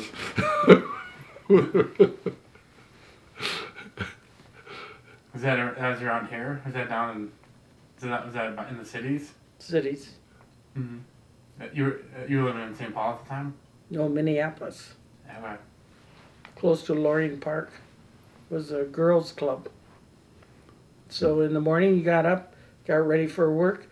You went down to the kitchen, and they would have different meals set up, so you could say, well, I want scrambled eggs, bacon, toast, juice, things like that.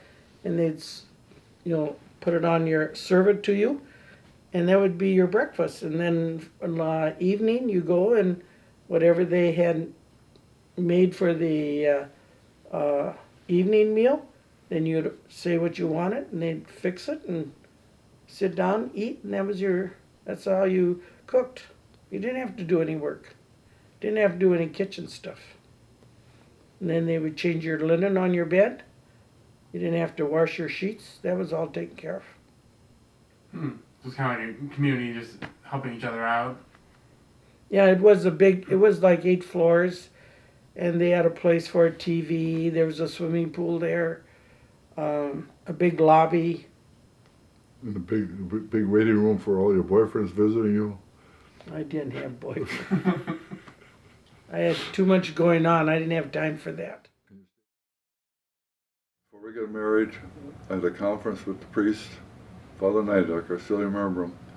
He said, Martin, he said, I want to give you some advice when you get married now. 2 words, just remember them. Put them in your memory and don't forget them. It's, Father, what are the words? Say yes, dear. Okay. He said, scrub the floor, yes, dear. Go out there and shovel the sidewalk. Yes, dear. 66 years, it worked. It worked. Those are words to remember. It was a beautiful day. The priest told my aunt that she should take her flowers from the garden back home because he was going to get flowers at a flower shop. So that was Father Neidecker. Very, he was a dynamic person, you know what I'm saying? And so Margaret did, and he married us. I mean, and he had little meetings with us before we got married, told us how to act, how to treat one another, all this type of stuff. He couldn't ask for a nicer guy. Well, anyway, about 10 years later, he ended up with cancer, and he was at a parish south of here. And the ladies of that parish said they didn't want him to go to the hospital. They all wanted to take care of him. And they did in his home. And that's where he died. But I said, that guy went the extra mile for everybody. Came from a big family. John still talks to when he played baseball with him. Yeah, my brother, he was the youngest in the family. When my mom died, he was 8 years old. So father asked him to serve mass every day. And we had ponies. So you could ride a pony to the church. It wasn't that far away. And so John would tie him up to a tree, you know. And he seen this beat up baseball glove. And my brother thought, what in the world is that thing laying on the floor for? Well, after mass was over, the priest said to John, you want to play catch? John said, sure, I'll play catch. And father threw that ball to him. John said, my hand burned for weeks later. And John said he knew that guy really liked baseball, you know. So every day my brother in the summer would ride just this one pony we had to church, tie him up, you know, help him with mass, and then go back home. But John said, I got a better glove, you know, so he couldn't burn his hand throwing it, you know. Yeah, but he's dead now, but he has started an organization before he died in North Minneapolis to get children, boys, especially boys, I suppose girls too, boys to get active in baseball. So I always send them a check every, you know, fall. I figured to get them off the street and get them to do something instead of trouble. And I think there should be more people doing that. Mm-hmm. You know, we have it out here, but, you know, that's an exception. You don't go down the street and see baseball diamonds and kids playing baseball. No, but they got their cell phone with them and their iPads. Yeah, they do, but, you know, that's... Well, that's true, because I think in the past it's hard to get the kids to come inside. Mm-hmm. And now it's hard to get them to go outside. That's like that little boy down there, 2 houses. He stays with his grandmother in the summer. And he came to my house last summer, and he said, you know, vegetables don't taste good. I thought, this kid's about 4th grade or younger. I said, oh, but your zucchini bread does. You know, I thought.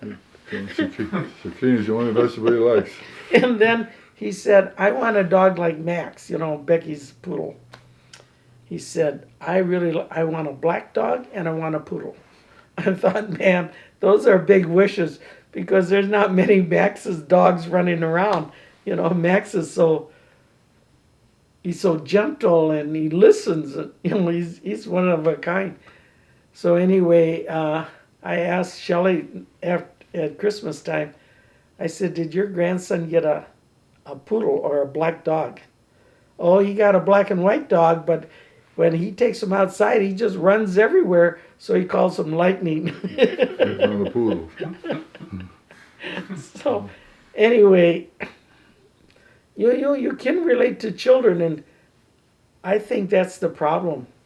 You know, there's children that need attention, and they need, like he'd come over and he'd eat zucchini bread, and he'd put butter on it, and he'd be busy talking. He was only like a 4th grader, maybe the most. You know, I think people should notice children. Right. You know, And where I noticed the changes when you used to have picnics and stuff, all the little kids, and nowadays you don't see that anymore. You used to go and play baseball, and the one time we went over there and with your sister Dolores, city kids played the farm kids. Oh, that and was the city funny. kids won. So grandma would go over there and tell, strike out, strike out. And Dolores would yell, don't do me any favors. Yeah, we divided up the teams. Dolores said she'd take the farm kids because they were older, and I took the city kids. And I think she thought they didn't know how to play baseball.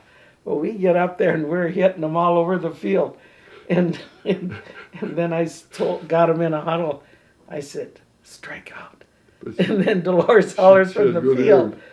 don't do me any favors, you know. And I thought, oh my gosh, you know. She was the captain of the farm kids, huh?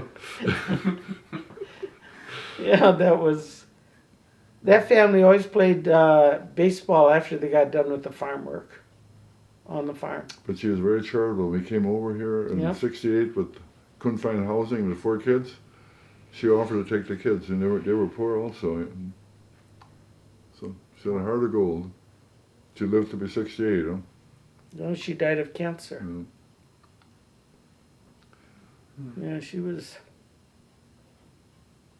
even took our little Dachshund that we shipped from Germany. Is it chicory? No, Barishka. Barishka, yeah. And we had this wooden container, and Barishka had to be put in that on the airplane, of course. And we had dog food with her. And anyway, when they got her back to Mankato, so she flew from Munich to Mankato, and she never had a chance to relieve herself. But like Dolores said, the kennel was dry. She was surprised.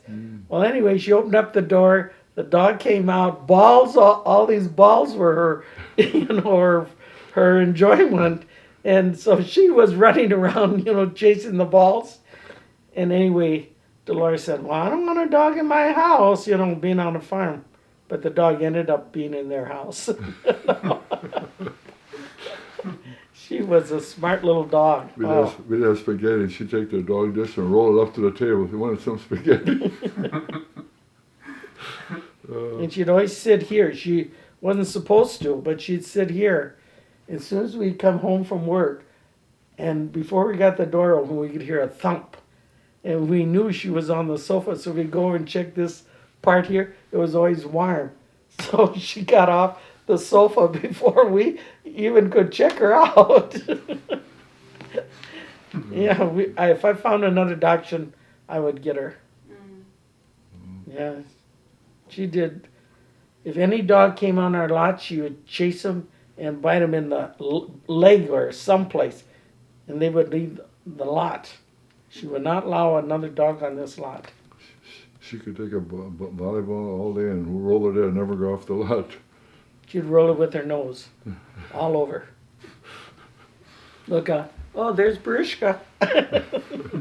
Well, the way our family does weddings was a lot different than the Sterners. We have this old hotel in Nicollet, or in St. Peter, called the Nicollet Hotel. And so anyway, I went there and I planned the meal for our dinner. My one aunt, she had the breakfast at her house where we all had breakfast together. Then we went to St. Peter. We had some photos taken. And anyway, I had chicken. Everybody sat down. Some of Marty's family was surprised. And the ice cream was shaped like a lily. I mean, just some of the special things. And then they had, this hotel had this big staircase going up. So that's in one of the pictures. Anyway, the sad thing is they tore it out a couple years later and then went to the dump. Now, people that do that aren't thinking, really. You know, it's a classic. But anyway, and then after that, in the evening, you know, in that area, they got ballrooms everywhere. You know, New Ulm, St. Peter, Mankato, you name it. Not so much now. anyway, so we went up to New Ulm, and later on we went to the dance, and then in the evening we left, and on our honeymoon the first stop was Mankato. I left my dress at my sister's house, let her take care of it till I come back. I had no mom, so she was one of the older ones, so here you are. You know? But my sister Dolores, she wouldn't mind. Where did you go on your honeymoon? We went to northern Minnesota. I never was there. And then after that, we picked up our, towels or household goods and that we had. And then we drove out to Pennsylvania. Well, it was almost like it was given to us. It was a perfect day. It wasn't hot. It wasn't cold. It didn't rain. So we went to my aunt's house that was about 2 miles from the church. And she had a big breakfast for all of us, the whole wedding party. And then the photographer came, took some pictures. And then we went to St. Peter, and we went in this antique hotel. And they had this huge table, and we all sat there. And we had a very nice dinner, fancy one, even if I have to say. I just said, they asked me if I wanted certain things. I said yes, and that was it. So anyway, then he took this big picture of all of us. And then after that, we didn't have dance. We didn't have a dance. There really was no place to dance. But everybody seemed to socialize. And one aunt wanted to pour coffee for the family. She was my godmother, so I said that was okay. And things like that. And then in the afternoon, it was a reception. Our ice cream was shaped like a lily. Things like that. And after that, we had lunch. And then we decided we'd go up to New Ulm to a dance hall. And we danced, and when we got later, we went to my sister's place, picked up our suitcase. I left my wedding dress there, and Marty left his tux, and we left. That was it. And my dad paid the bill. Yeah, my dad was happy. He came there. He wanted to take a picture of you. Oh yeah, his dad never smiles, never nothing.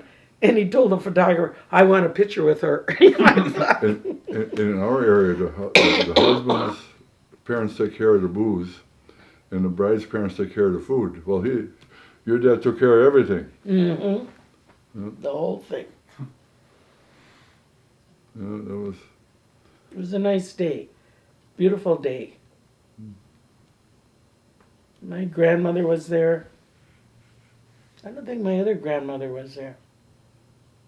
I don't think so. Was she still living? She was still living. And then I graduated in 1949 from Watertown High School, and the Gophers wanted me to football there, and I was kind of wasn't too interested because they were drafting, and I wasn't going to be around that much longer. And my dad could keep one guy out on the farm, the second oldest one in the family, and he was what you call chicken. He didn't want to go in the military, so I said, "I'll go in for you."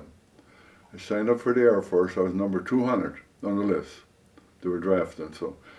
And I was working at Swift and Company at the time, lived in South St. Paul, and one day I got a call. I says, "Can you get up here in about 30 minutes to get sworn in? The guy had a car accident, and he can't make it. We got one more opening." And I grabbed what I had, the pants and the shirt, and I took off, and I don't know what happened to the rest of the clothes there.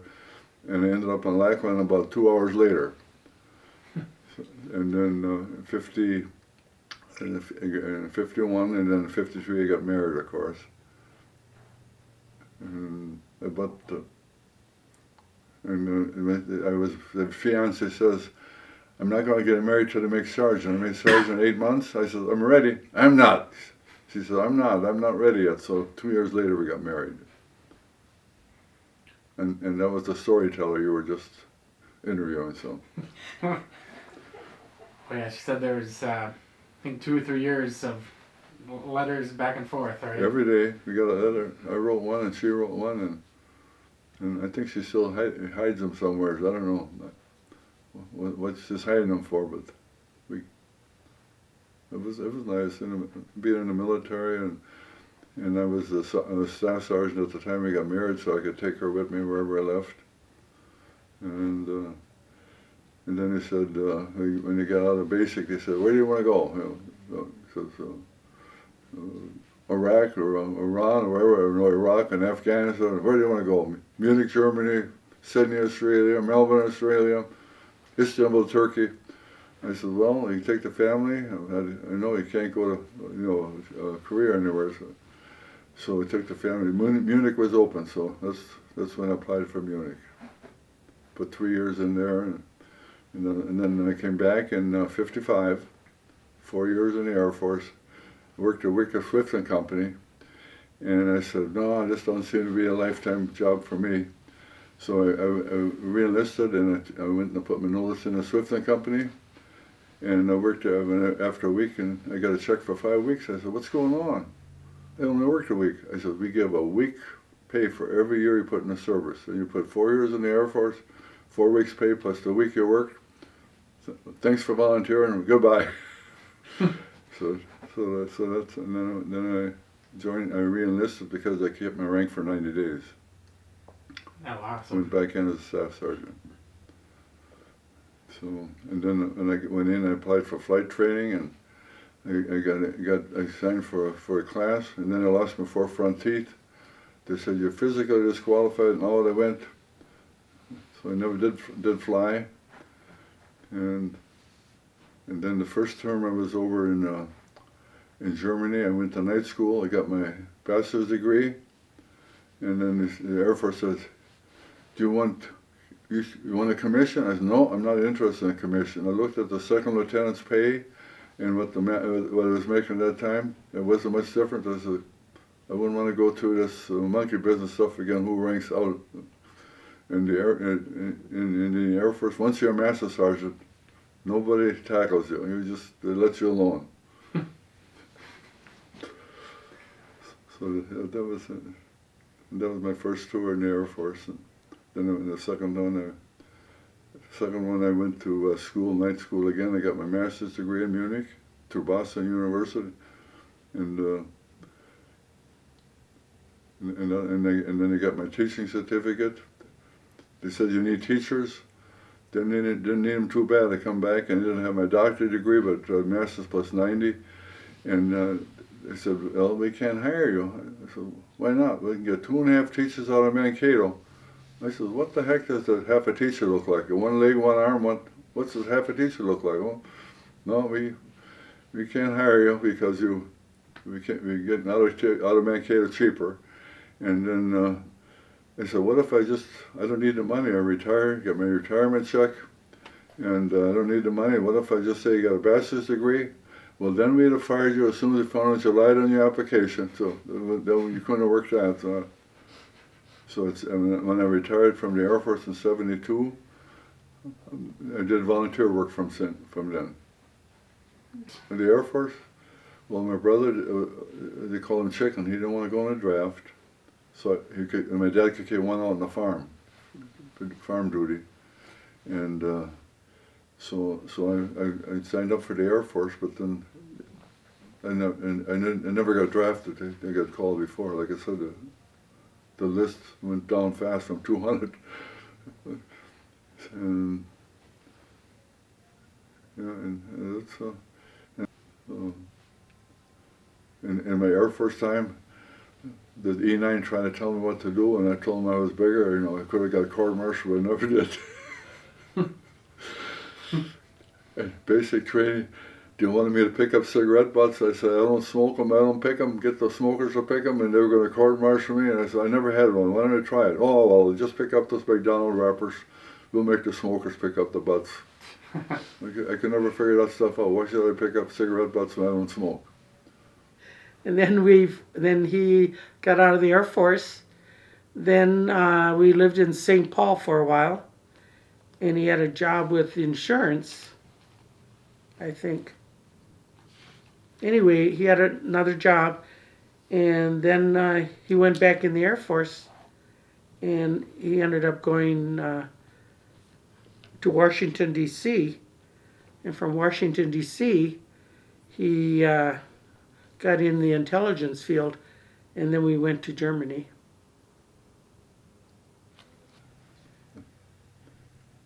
And then what? And when you're in the Air Force, what made you decide to go into recruiting? Recruiting? I always applied for special assignments. Mm-hmm. So the special assignment, the first time was recruiting, and give me all the nurse quota every month, all the OTS, officer type programs, and I'll take care of them. And they did. And one month I had a quota for 22 officer school training people. I doubled it, 44. And I had 8 nurses in 2 weeks. And I said, give me all the quota for all 40 recruiters. I'll take care of all the graduate type courses. And when I retired at 72, I put in my papers at 20. And Colonel Walsh pulled them out. We had to send them to Duluth from Minneapolis. 21 I put in again, Colonel Walsh pulled out the papers. 22 I put it in again, he was on vacation. The papers went through before he got back from vacation. Was he mad? Because I was the only recruiter that made quota for him. We got a quota for aeronautical engineer. I was the only guy nationwide that found an aeronautical engineer out of Minnesota University. And Colonel Walsh was the only one that made quota. So he didn't want me to leave. And we had recruiters up there that couldn't produce. They promoted them to the office doing paperwork, and they all got E9s, E8s and E9s. I didn't. They told me I had to go to Afghanistan or Iraq to make E9s. I'm not going that far. I don't want it that bad. So I retired as a master sergeant. And then they said, Chris, I put in for special duty, and then CAA come through, and that was 50, when was that, 55. Second hits I put in for special duty again, and then I went to CIA, and then I spent a year in Washington, D.C. training what to do when I get in the East Zone and how to get out without getting caught. And then after a year, then they sent me to Munich. And 56, November 56, I came to Munich, and the Hungarian rebellion was going. So he lost 8 agents in Czechoslovakia.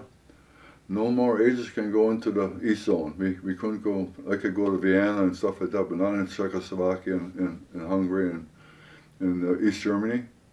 And so then they had more time. The employments I could make in the West Zone weren't as many as I would have been in the East Zone. So that had time. I went to night school. So a lot of interesting things happened, but it's all classified. so classified.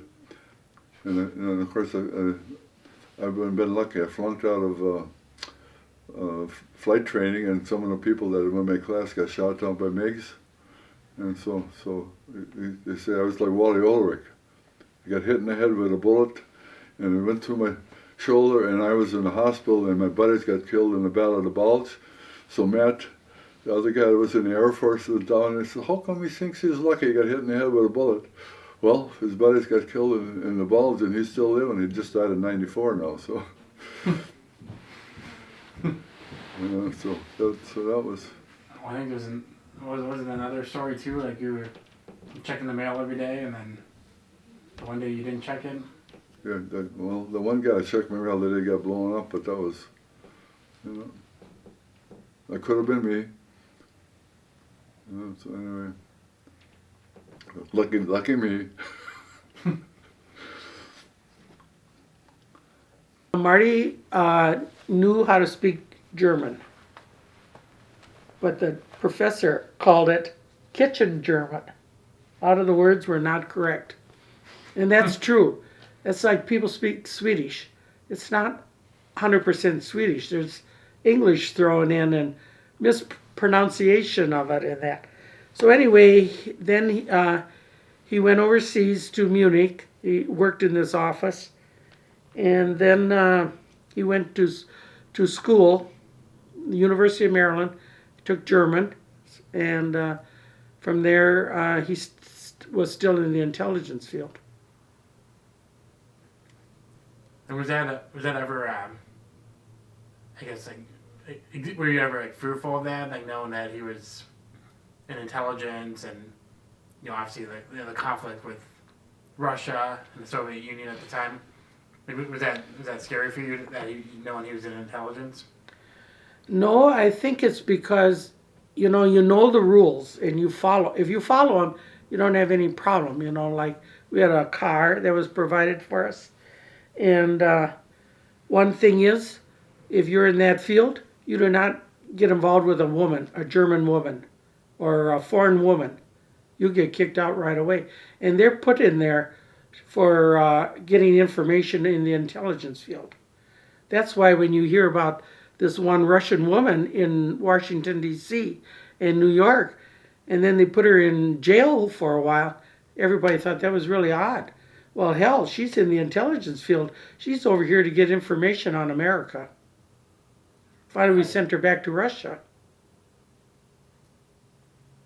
I went to set up I went to Minneapolis, down to Sanford Hall. I set up a table, and they said, "You can't do that in a nurse's residence." I said, "Are you getting federal funds? Check your records. If you take federal funds, you got to leave a recruiter. Come on campus and recruit." Okay, I guess you're right. They never did send the federal funds back, University of Minnesota. That's where I got all the nurses out. And instead of getting a quota for 3 nurses in Bismarck, and there's only 2 eligible in the whole county. and you have to stick, like when like an E9 tries to tell you what your business is when you're on a project. He tries to deter you from a project. Somebody's got to straighten them out. And he says, "I'll rank you." I said, "Well, I'm bigger than you are." "Oh, why is he, man?" He went and seen Colonel Waltz, and then he comes out of the office. He's crying, "Sergeant Martin, I won't do that anymore." And then 2 weeks later, I come to work a half an hour late. Then I left a half an hour early. He come chasing me down. He says, "You can't leave early. You were late this morning." I said, "I'm not going to be late twice in one day, Sergeant Chamberlain." No, I was walking through the parking lot and he was still chomping away. And then a year later they said I was responsible for his 2 heart attacks. Anyway. Well, it was like the Marine got major too, right?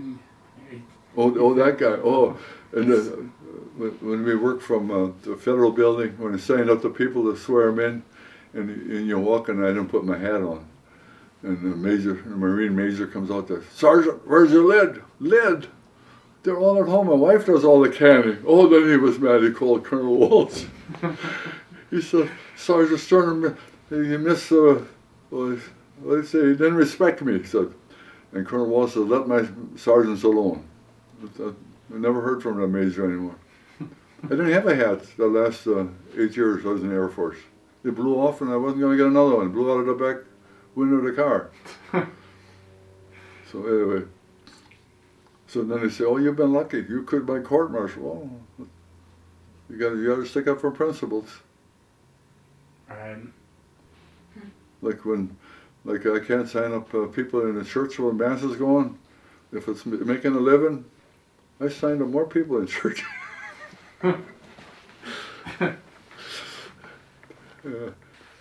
And our 3rd child, Camille, was born in Munich. And then before we left Munich, they said, "Do you want to be a German citizen or American citizen?" She wouldn't answer, so I don't know, I just spoke up. I said, "Oh, we'll make her American citizen." And now she wants to become a Luxembourg citizen. I don't know what's going through this kid's name. So we had, Becky was born in Pennsylvania. When I first put her for recruiting, had to be a staff sergeant to get Minneapolis. So I was only a buck sergeant. So then I went to Wilkes-Barre for recruiting. And second, that was Camille. Philip was born in Bismarck, North Dakota. Becky was born, Becky was born in Kingston, Pennsylvania. Philip in Bismarck, North Dakota. Camille in Munich, Germany. And Barbara in St. Paul, Minnesota. All 4 born in different spots. And That's the way. And we were in this building that used to be Hitler's headquarters, and they had they'd call it an elevator, and the thing never stopped. So it would just keep get up to the top, it'd slide across, come on down the other side. So if we had our two daughters in Becky and Barbara, so we'd grab them by the hands and jump on fast, and if we get up to our floor, we'd jump off. And if you didn't, you had to stay on it until you came around again. That's I call growing up fast. Leave it to the Germans to come up with something like that. No, but this one German I worked with, she said after Hitler got defeated, she said there was furniture in there, food in there. Even lard was important for the people, for making frying or anything. She said it was really rated, that building. Still standing today. Last time I was there, it was still standing. And was that in Berlin then, or is that In Munich. Munich? Okay. Mm-hmm. And how was it like having the family? Like, which one? What's the? or how was it like having like the family over in Europe? The family over? Oh, Mhm. I didn't mind because we all toured together. I could never tell. Carol, at a second tour, Carol also worked for the CA, but in the desk. I could never tell her where I could go. She never knew when I'd come back, and stuff like that. So, but then we had one guy. His code name was Tom Sawyer. The guy answered the phone. This is Tom Sawyer, and the guy was a smart ass. He says, "Oh, this is Huckleberry Finn," but he got in trouble.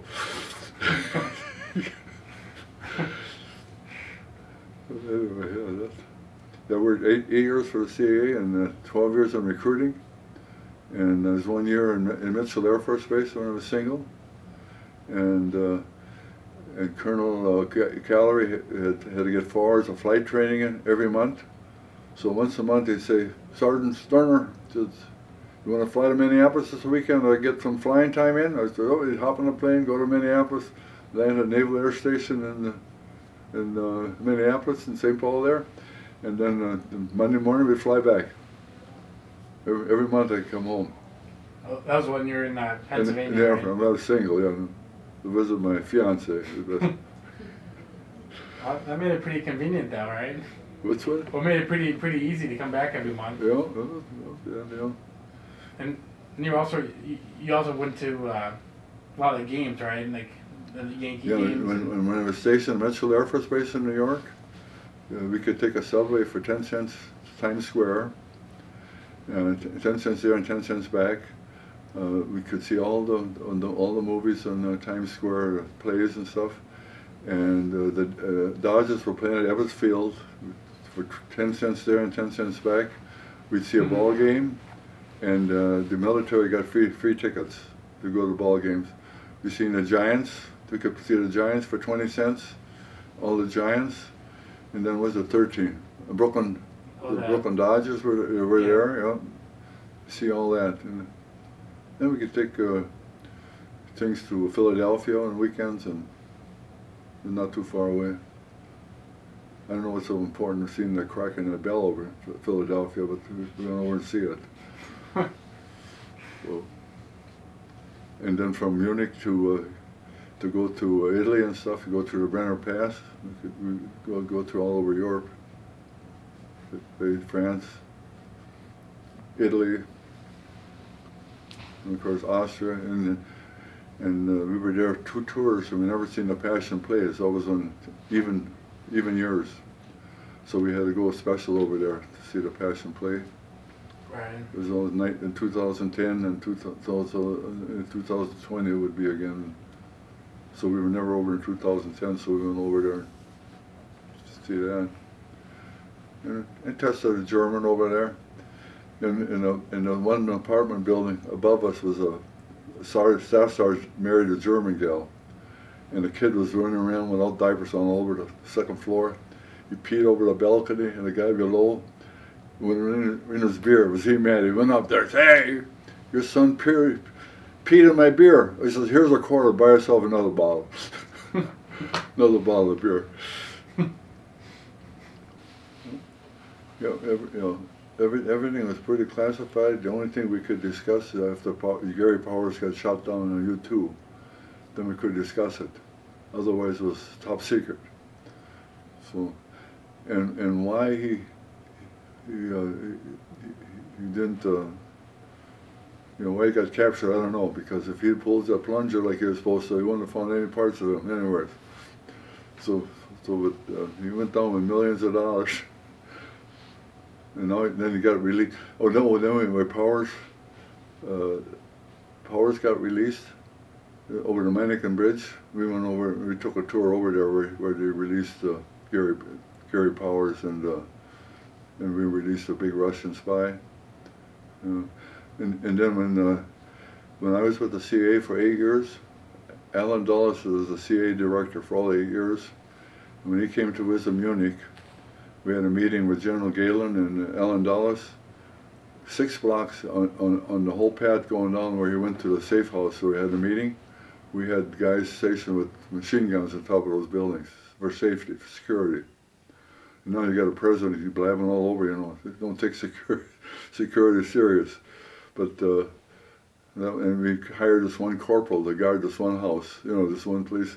Anything to move, shoot. And all of a sudden, the parakeet started talking. He blasted it, feathers all over. They killed the heck out of him. And that was the same corporal that you seen a general go down there. And he said, he was security. He said, I want to see what's in your briefcase. And the general didn't like being told that, so he was kind of a security risk. Yeah. But a lot of interesting stuff.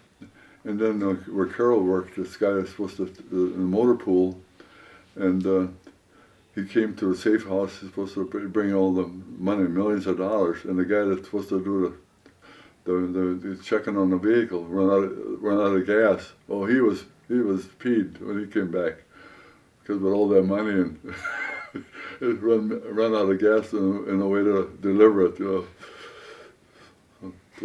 those were incidents. When I left, the only thing is I said, now you're debriefing me. What do I do with these 8 ID cards? I had 8 cases, and I was a different guy in each case. And I had to have a full blasted story for each case of who I was. So what do I take these 8 documents and apply for credit cards for all, max them out? No, I'm supposed to collect them. Okay. That was part of the debriefing. I should have kept them. And of course, I try to forget most of the names now, but I had to have a full history on each guy I was. But then when the Hungarians revolted, I couldn't go into East Zone, so I didn't have a use for about 6 of those. So was that hard to memorize all that information? It wasn't easy. We had one guy up there. It took him forever. Every time we went out in a case, it took him forever to get it all straight. Right. Yeah. 2 Jewish guys, and every day they wanted their Jewish holidays and the American holidays. But the only good thing was by me and not being able to go in the East Zone, that took care of a lot of that's why I went to night school. I had all that time on my hands.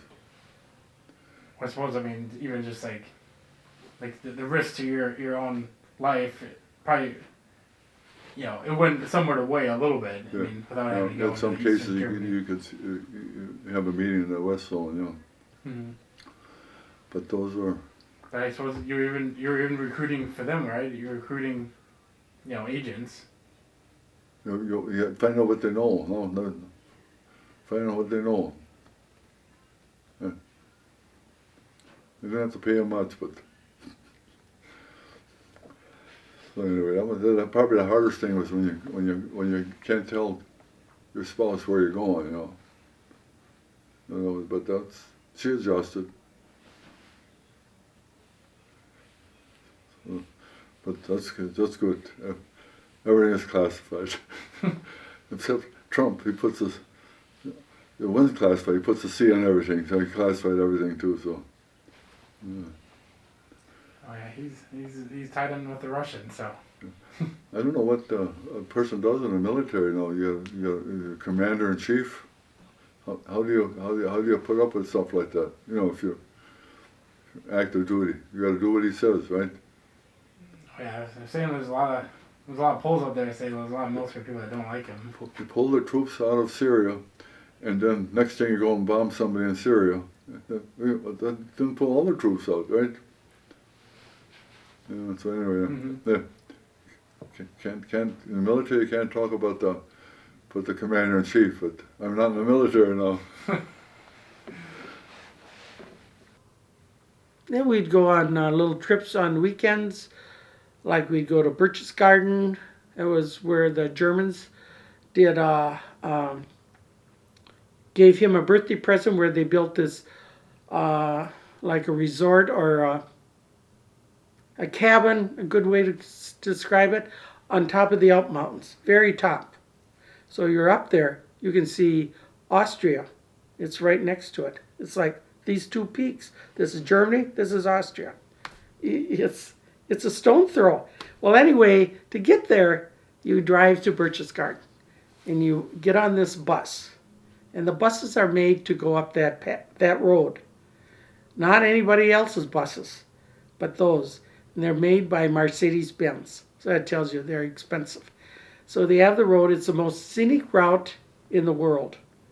So you go up and it goes around, and then it has to wait for the other bus to come down because there's not enough room for two of them to go that way. So it comes out, then the front of the bus hangs out over the mountain. So you look down, there's nothing below you.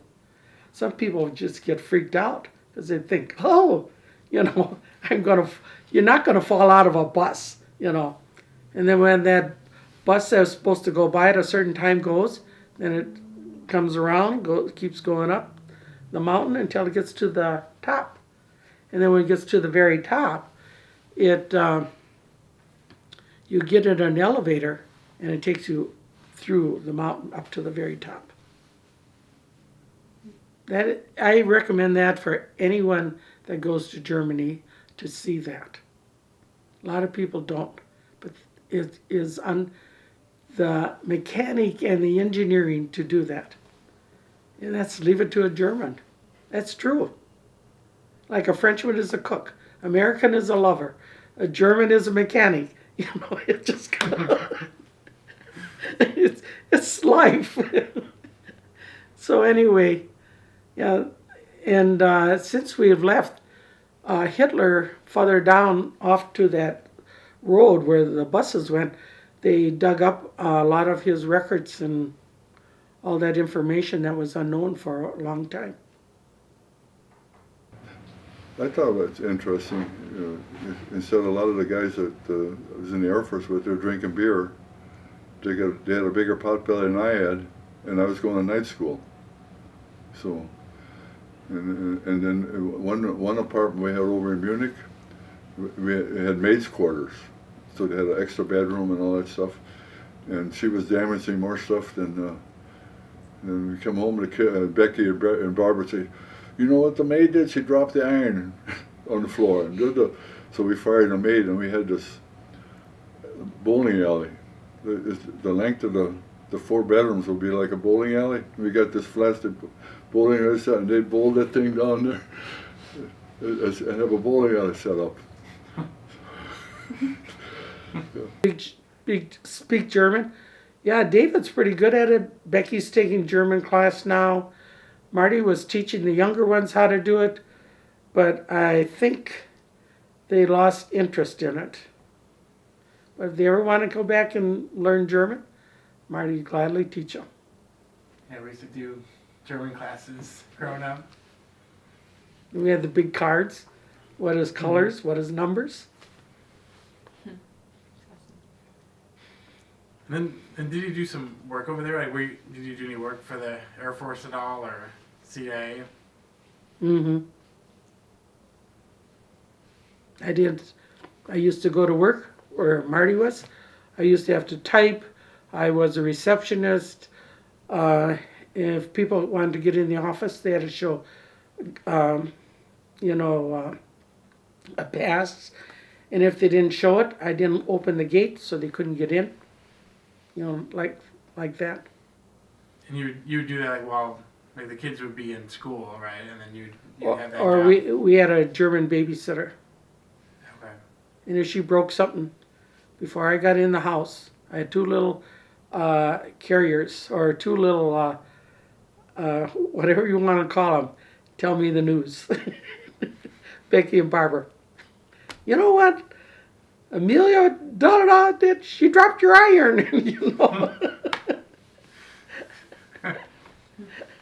That was interesting. I'll leave it to Becky and Barb not to miss the trick. Oh yeah, that's true. And then we went the second tour over in Munich. I went over there, undercover. I had to be like a German civilian clothes deal. Put me up in a brand new hotel. It was just built, and I couldn't have a uniform. All no civilian clothes. So the first night I came back from work. You know the story that they said, Amerikanisch, I fell in the Luft mit zwei Kinder. I know exactly what it was, American, stuck in the elevator with two children. So it took them 2.5 hours to get them out of the elevator. So the next day I went over to the American headquarters, and I says, get me out of that, none of that crap about to shut the electricity off at 10 and the heat off at 10, send me back to American quarters. So I didn't have to live in Munich. People don't know what I did. They don't know if I was a minister or what I was. We had excellent schools. When we came to Minnesota, and Rosemount is considered one of the top schools around, our kids were way ahead of the kids here. So the teacher that taught Becky had to bring his college books to school to teach her because she was ahead of the other kids. And the same with Barbara. Like the teacher had her up one day showing him in the class how to diagram a sentence. He had no idea how to do it. So I was very pleased. But when we first got there, they had so many children or students that they were using the upper floor for putting students in. And that's where they put our daughters because they were for the slower student. So we went back to school and wanted to know where our kids were placed. Well, we put them in the attic. We don't know where Minnesota kids rank with nationally. Well, we said they're not the slowest. So they took them out and put them in advanced classes there. So they couldn't believe Becky read newspapers. She was in 5th grade and she would read the newspaper. So, yeah. She's a big reader even today. Oh, is she ever? Man. I got a magazine in there. I better get her read. And then some meetings, I had a Volkswagen and some a Mercedes, and the one time I had a Volkswagen, this German comes right through a yield sign, smacks me. And in Germany, if a German has an accident, it's automatically the American's fault. They don't care who runs the stop sign. So it was my fault. So you had to get the car, tow the car in, and I was on an expense account, no problem. Father Menard, the priest over there, he knew a lot of languages. He knew I knew German. So he says, I saw the accident and I knew you could take care of it. So he didn't stop. Didn't need absolution, so I suppose, what the heck, no need. Yeah, like we traveled to England and Ireland, Scotland. The best thing when we traveled to England, you have to, at that time, you had to take a boat across from, the mainland to England. And there was a woman sitting on the barge or the boat, and she's smoking 2 cigarettes at the same time. So Becky is on this side, I was supposed Barbara's on that side. And she's going like this. Just all the time. And they just were glued to her. No, you're not supposed to stare. Don't do that. Don't do that. Pretty soon looking too, you know. You just could not believe a woman had to smoke 2 cigarettes at one time. I mean, when you travel in Europe, you see stuff you'll never see anywhere else. Like a woman was traveling with 2 cats in France on a train, and she didn't even have tickets. That was the funniest thing. And these cats were covered up with like a blanket. She was hiding them. And the guy came along to collect her ticket. She didn't have one. Well, boy, the French. Boy, they were going at each other. Too bad I didn't understand a lot of it. Well, anyway, everybody got off the train. They were still sitting there. He did not let them go because they didn't have tickets. And then they were hiding these stupid cats. You know? Such is life. Yeah, a lot of the stuff, you know, like you used to do in the old days, like get together and play cards, they don't do that anymore. You know, like I noticed in America. And years ago, people would get married. Now, how many grandchildren we have? How many people are getting close to 40 not getting married? Things changed. Yeah. You name a country and I've been in except for one. And that's because the bus driver wouldn't drive through it. He was a jerk.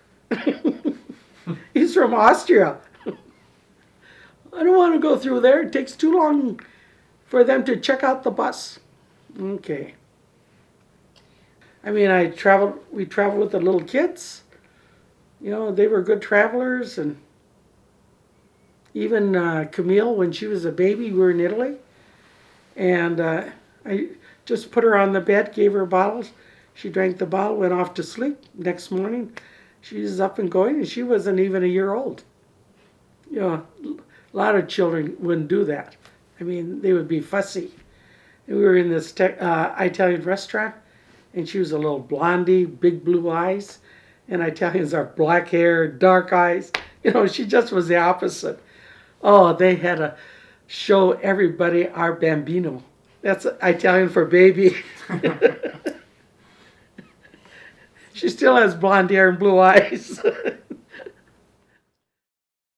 After we were in Germany and we moved back, we had to find housing in this area, and it was very limited. So we had 4 children, 4 suitcases, and no place to live. That was a problem. So I kept Philip and Camille, and the other 2 got separated. Becky went with Barbara on the farm. So she loved it. You know, they were nephews or cousins, similar age, and so she got along fine. At night, when they got done with their work, they played softball. Doug wasn't as good in school. He always needed help. Becky would do his homework. I bet the teacher wondered what happened when it went. No. She never attended the classes, but she knew how to do his homework. You know? And then Camille stayed with me at Phyllis's house, but Mankato did not have good schools. Not like what we were used to. They were poor schools. And then Philip stayed with me too. And then finally we got a house in Apple Valley. And we lived there for a couple of years. And then we sold it and we bought this house. Looking back when Julie and Jolene were small, when Grandpa and Grandma from the other side took them, and about the middle of the first day, the Grandpa from Austin, I can't handle these kids anymore. He brought them both over, one on each arm, and give them to Carol. Yeah, like this. Yeah, one on each arm. I can't handle them anymore. And then the one, was it Julie and Jolene, they couldn't settle down. And Brenda comes home and says, no wonder they didn't settle down. You had them in the wrong cribs. They wouldn't settle down there.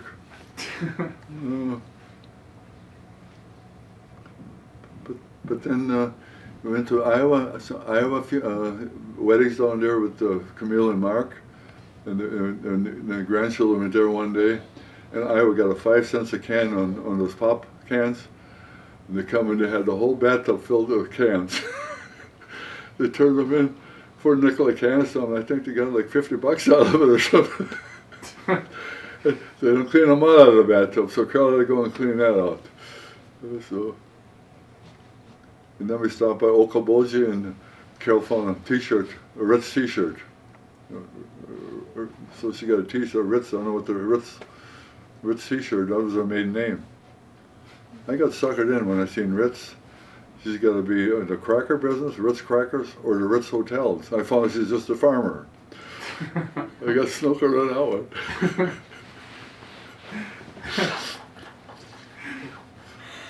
And then her dad, he worked for the Moose Club, and the liquor was going out. You're supposed to get so much to a bottle, and I guess guys were taking liquor home and everything. So he was down there and watching them, and he said, "Marty," he says, "you got these pull tabs here, and there's only about 3 left, and there's got to be about $20 on it. Do you want them?" He knew how much money was left on the pull tab, so I got that. But he could drink the scotch. I don't like the stuff. When I was growing up, somebody bet me $5 I couldn't drink a gallon of wine, and I did. So I was sick the next day. And my dad, no, he's smart. He gave me a shovel. He says, "We're going to dig culverts today." So all day I was digging culverts. I never drank wine like that again. So you know how to do the lessons. But it was tough, you know. I drank it in about 10 minutes. Virginia Dare, I still remember the brand. And then the one time I went to Cokato. I went up to Cokato and I could have handled 2 or 3 guys in a fight, but there was 4 guys. They took a beer bottle on the edge of the bar, and they come at me with a jagged edge, and I run faster than I thought I could. If they'd have got me, I'd still be gored. And then my brother Alfred says, "Hey," he says, "I bet you $1 you couldn't take my girlfriend home." Really? I went and asked her, I says, "Can I give you a ride home?" She jumped in the car, and I took her home, and I come back, and I says, "Where's my money?" Bad loser, he never did pay me. That's a brother for you. That's the one that challenged me. I threw him through the kitchen window. Oh, and I forgot to tell you, a lot of people don't know I boxed for the Golden Gloves. I never lost a fight. If you won, you got $5. If you lost, or a tie, or what you call a bye, nothing. And I won the first 4, I think. In the 6th one, football weighed 260, and he came in 260, arm length about 6 inches in each one. Every time I came to get him, he smacked me. Talk about concussions. Nowadays, every time he smacked me, I felt like a concussion, and I quit after that. It wasn't worth it. $5. And in Watertown, the Burns and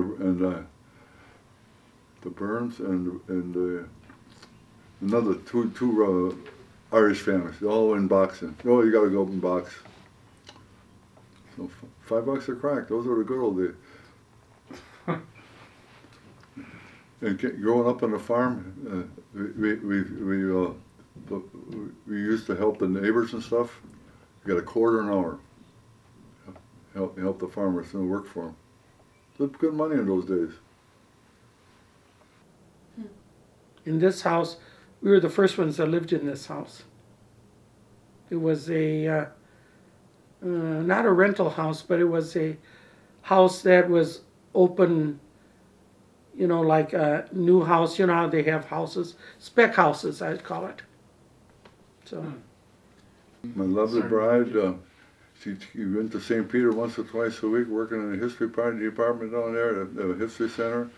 And she's the head of the luncheon at the church, so she did all the funeral luncheons. And then she kept me busy there. I was the driver. the driver, and I helped do the dishes at the funeral luncheons. And so that was pretty well when I went there. And then 90 and 74, I retired in 72, and then I worked for American Harbor Mutual from 72 to 74. And I was the top producer nationwide, writing insurance. And he said, "Why did you quit?" I quit because you gave me a territory, and every time I wrote something, somebody else was in it trying to write up the business for me. I said, "I'm not interested in that type of work." And I said, "Well, the first time that somebody retired was the top producer nationwide." Well, why did you retire, you know, or resign? And I wrote him a 5-page letter, gave him all my reasons. So the letter came in. You know, Carol worked for the same company, and the guy says, "I guess the sergeant didn't like it down here." So then from 74, I started the agency, CEO of the Sterner Agency, and 25 years, in 1999, I had a heart attack and prostate cancer. They recommended I retire, so I did. And I sold the agency to my son Philip, and he's still part of the agency, I understand, and hopefully it's doing okay. And then in the process, I started a Legion in 1976, and now they got 1,000 members, between 1,000 and 1,100 members. And the only one that's bigger in Minnesota is Richfield. They have about 1,100 members. And I started the KCs, the Knights of Columbus, at the Church of Risen Savior. In 77, I was a trustee when we built that Church of Risen Savior. And the mortgage is almost paid for, but the savings is more than the mortgage, so they don't want to pay the mortgage off. What they pay in the mortgage is less than what the savings account pays. So, and I retired from ushering now, and when Carol had her flu epidemic, she retired from doing church work. I know, like, and you came back too. Like, you were involved quite a bit in the community. Mm-hmm. What were some of the things you were doing? The first thing I did was I watched this one woman with a softball team, girls softball team. And I'm sitting there watching her, and I said, I could do a lot better just taking over right now. So that fall, I went in for a meeting, and I said I would take us girls softball team. And they said, well, we'll give you this team, the Lions. They didn't tell me they were number 1 on the bottom the year before. But we took them anyway, no problem. So Marty and I would get the girls together at night, and we'd bat the ball to them, teach them how to catch a ball that was rolling in the grass, and how to catch a fly ball, and how to bat, and all this type of stuff. Well, by jiggers, that year, we were first place. I'm not kidding. And we were the Lions. So every once in a while, I had 2 gals who were really good at pitching. And so I would alternate between the 2 of them. And one of them, she always thought she was like Harmon Killebrew. But she could really hit the ball. She was muscular. She wanted to do this. She wanted to do that. But you got to have some of those type of players around on your team. Then I had another girl that was like 5.5 feet tall. But her mother was dying of cancer. So every night when we had a game, her name was Cindy Carpenter. She'd tell me about her mom, how sick her mom was today. Next day she'd tell me, my mom made her dress that she wanted to be buried in. My mom did I tell you, it was just like sticking a knife in me. Here is a 15-year-old telling you how she wanted to be comforted, but how much could you comfort her? That she would take you serious. And hearing the report of her mother dying slowly every time I seen her. I always think of Cindy today. That was sad. But we got through it. Yep. And then I had one that was afraid of rainstorms. And every time it rained, it would thunder, maybe a little, or lightning.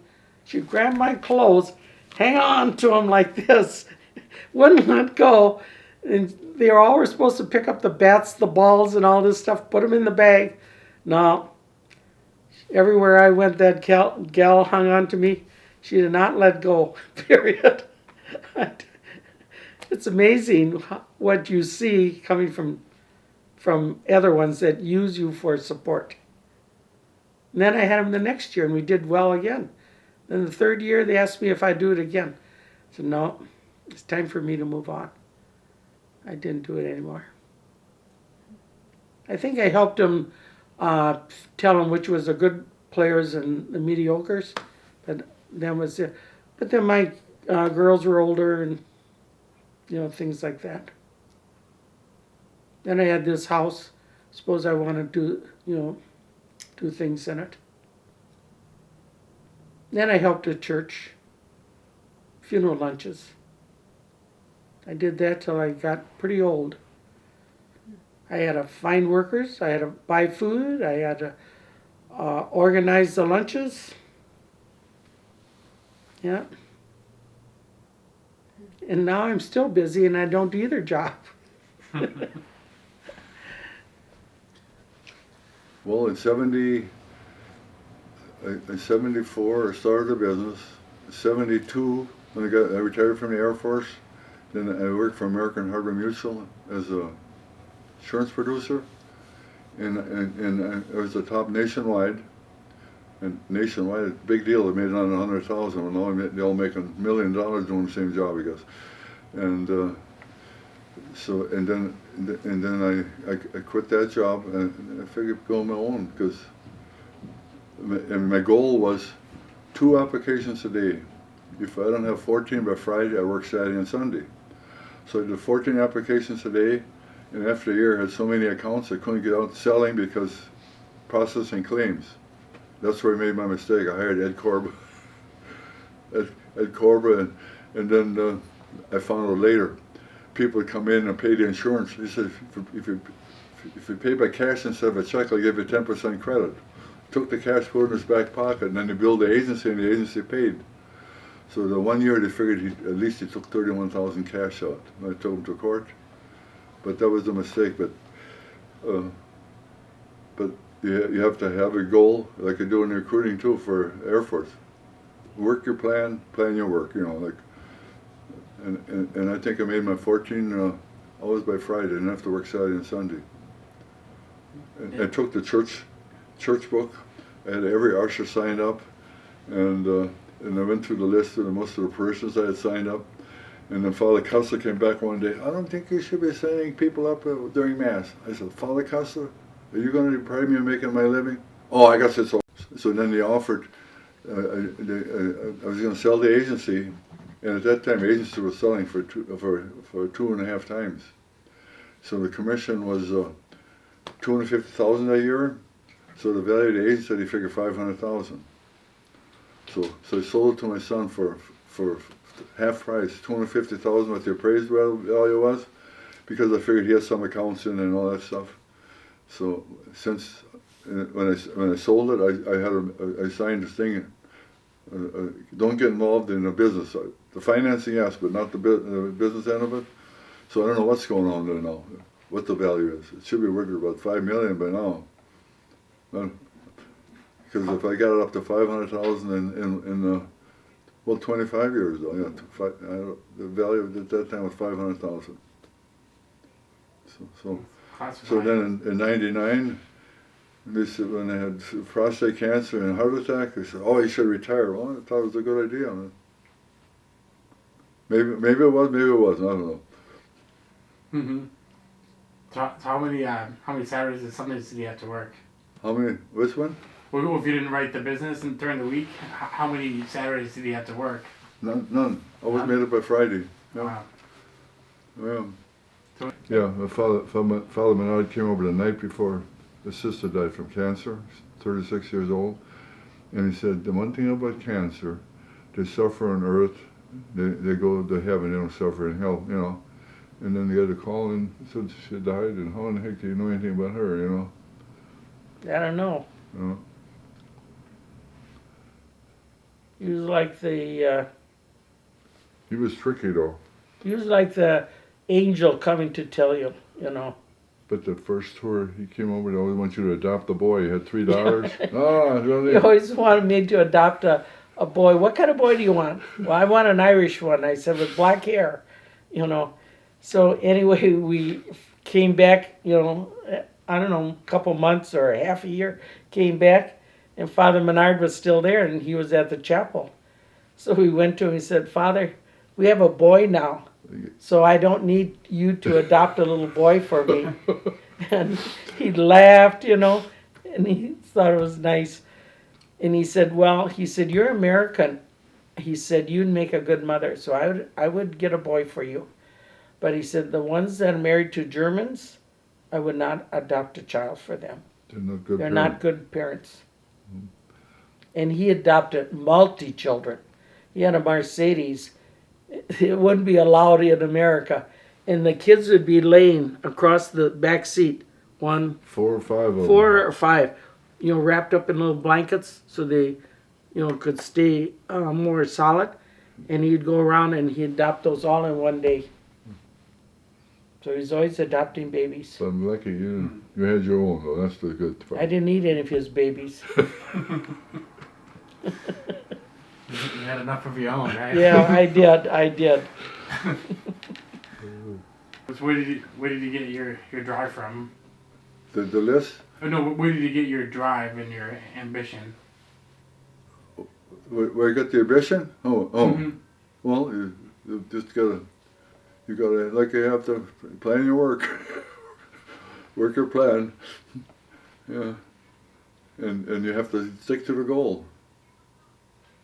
Oh, and then, see, and then they have a Kemper Insurance, one of the first companies. I signed up to some of the Vikings, Coleman and a couple of the Vikings that come over here in Burnsville and they were playing catch in football. And Kemper says, we don't want those well-known, we don't want those Viking fans. They were too much of a risk, too many claims, so I couldn't write them. I had to cut that out. Why wouldn't they let me write the Vikings? I thought they could pay the bills and all that.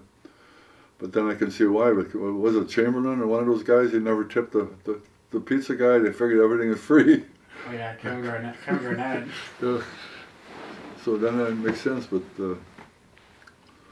And what was it like with the business too? Like working with family, you know, how was that like?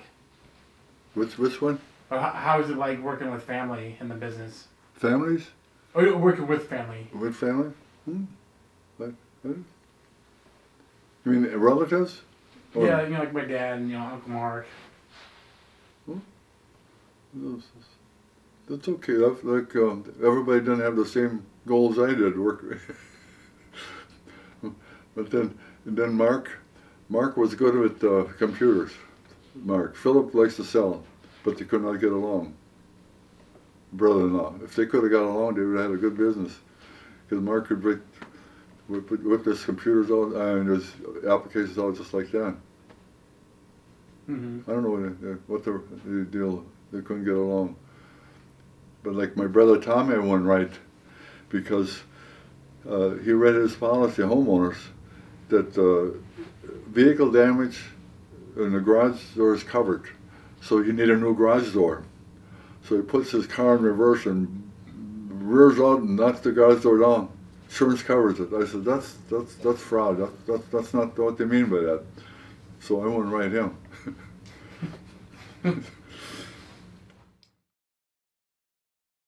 What was it like being a grandparent to 14 grandchildren? Well, when people ask me that question, I will say I have 14 grandchildren. Oh, they have some type of comment. But I said, they're all different, and I wouldn't trade them for anything. You know, really. You know, some are in music. You know, like Corey's a traveler. She's walked the mountains in India, way up. She had to get a guide to go with her. Even the kids had a band. They broke it up, but I think they're still in it. Because Greg thinks the guy that plays drums at church doesn't do a good job, so Camille is thinking about volunteering him because he plays drums. That's awesome. And so it goes. But whatever we did, we did together. You know, we didn't go on one the other one change. So as far as the grandchildren, they're all treated alike, and you don't treat one different. And so I don't know what. And then when I went to night school, I'd get off of work like at 5. I'd take a snooze from 5 to 6 or something before I go to class. She made sure all the kids didn't mess with me or wake me up or anything.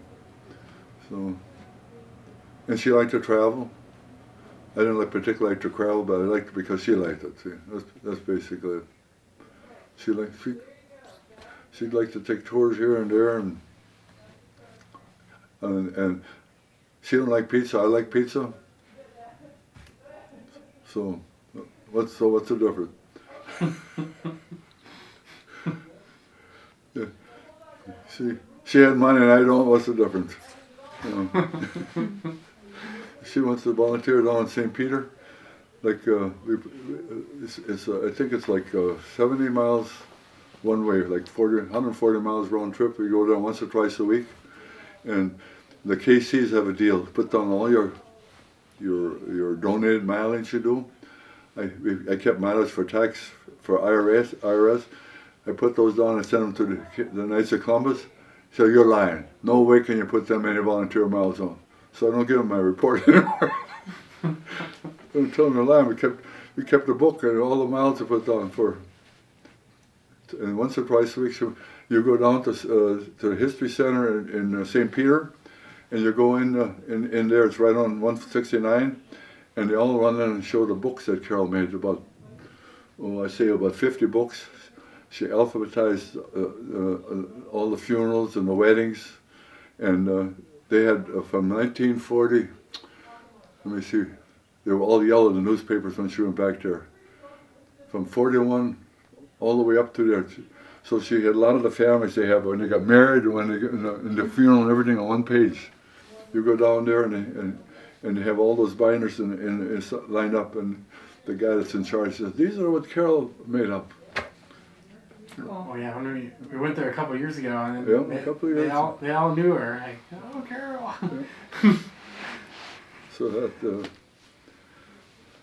so then she's active in the church, and she's a Eucharistic minister, and helped clean the church. And the one time we went in there, and one brought the dogs to church in the back pew, and I said, "Look at those Tootsie Rolls back there." And I said, "No, Carol, you're not cleaning those Tootsie Rolls up." The janitor seen it, and they said, "No more dogs in church." and the one that was Matt, one of the grandchildren, she gave out communion, and Matt goes up to her. She's got out communion. She's underneath the skirt kind of, and she's trying to give out communion. He's down there by her feet. He come down. And how did you handle raising a family? Well, we both disciplined. The children had to answer to either one of us. They couldn't go to Dad and say, "Mom said this," and get by with it. It was equal for both. They both, if they did poorly in school, they heard from both of us. And we never did have that problem. Or if they stayed after, Marty would get them, or they rode the school bus home. And in Germany, they walked. There was no school bus. Mm-hmm. And children in Germany were put in classes according to ability. And they did very well. And then one day a professor from Chicago University came and said, "You got to change your education system here." He said, "You got to split them all up. It's not fair to put the children that do well in one class and the children that don't do well in another class. They got to be mixed up." He said, "When they go out in the playground, I notice all the children that do well play together, and the children that don't do well, they play together." He said, "They got to learn how to get along with both types." And so that's what they did. But I think it's good in a way, but it doesn't make the slower child try to succeed to keep up with the better student. You know, there's no one there to challenge them. And the teacher teaching the slower child, that is hard too. You know, and then they would teach them German, and they would bring a German teacher in, but they never listened to the German teacher, the students, the American kids. So they had to have more discipline, figure out a more disciplined way in the classrooms for those children. And then we'd watch the schools and stuff like this. One day we were on the playground, and Becky was out there, and she was in a dummy class. And I went over to see, what's this dummy class bit? She had up in the attic where the maids used to stay Well, in for school. yeah, So then she said, well, we don't know Minnesota. we don't know Minnesota. What her talents were, so we put her in a dummy class. I said, well, get out of the dummy class. And then the one day we went to Rosemont School. Camille had A's and everything, but she flunked swimming. That was Barbara. I thought it was Camille. Becky or Barb. No, I thought it was anyway. We said, why is she in getting a F in swimming? She got A's and everything else. Oh, I didn't watch her swim. I didn't know how she could swim, so I had the sliding scale. I had to give one F, and I picked her. Well, and then she had a cigarette. I'm not going to talk to you anymore. She took. Put the cigarette out, jumped up, and walked away. That was it. And then we seen other teachers, other parents lined up with her too. Same complaint. She gave failing marks in Phi Ed, but she didn't even know the student. I don't think She wasn't a qualified teacher. I never took that F off of her grades, did he? I don't know. Can't remember. Anyway. So that type of stuff. Yeah, parents got to be involved with their children to do well in school. Period. I almost went up again that time when the music teacher, the rooster they called him, he told everybody who to vote for. And I said, I was going to go up and tell him, that's illegal. You can't be telling the kids who to vote for, you know, or the kids to go home and tell their parents who to vote for. But I didn't that time. There was many parents angry then. Told them who to vote for. Did you know who the rooster was in Rosemont? The Erickson, the music teacher? Were you still in school then? You like brass instruments. Oh, wait, Mr. Olson. Was that his? Erickson maybe was. I think it was Scott Olson. Yeah, there was they call him a little rooster. Erickson or Olson. Oh, and then when I applied for teaching up there, I applied for Rosemont School and I talked to the principal and the superintendent, Larson and Casson, and they said, oh yeah, we'd like to hire you. And then talked to all the teachers, and I liked the way they teach. Johnson would teach history, come into class. Okay, today you read chapters 2 to 5. And then he took off. You didn't see him till the end of the class. I said, well, that's good to teach like that. And then finally he said, no, we can't hire you because we have to pay you. We can pay same thing to teach 2.5 teachers out of Mankato State. 2.5 teachers. What the hell does a half a teacher look like? One arm, one leg. Never seen a half a teacher. Well, I said, well, okay then. What if I had told you I just had a bachelor's degree instead of a master's plus 90? You know, then, well, we'd have fired you as soon as we found out you lied on the application. so then they said, well, we could hire you as a substitute teacher. I said, none of the substitute crap. Then I know half an hour before tomorrow, hey, teacher got sick, come on, teach the class. No, I don't want that kind. So anyway, so the rumors, the Air Force says they need teachers. Get your teaching certificate. I taught German to American station over there. One of the last tours over there, and Social studies. yeah, well, no, but German, and then I came back. I still got the teaching certificate, but I didn't renew it.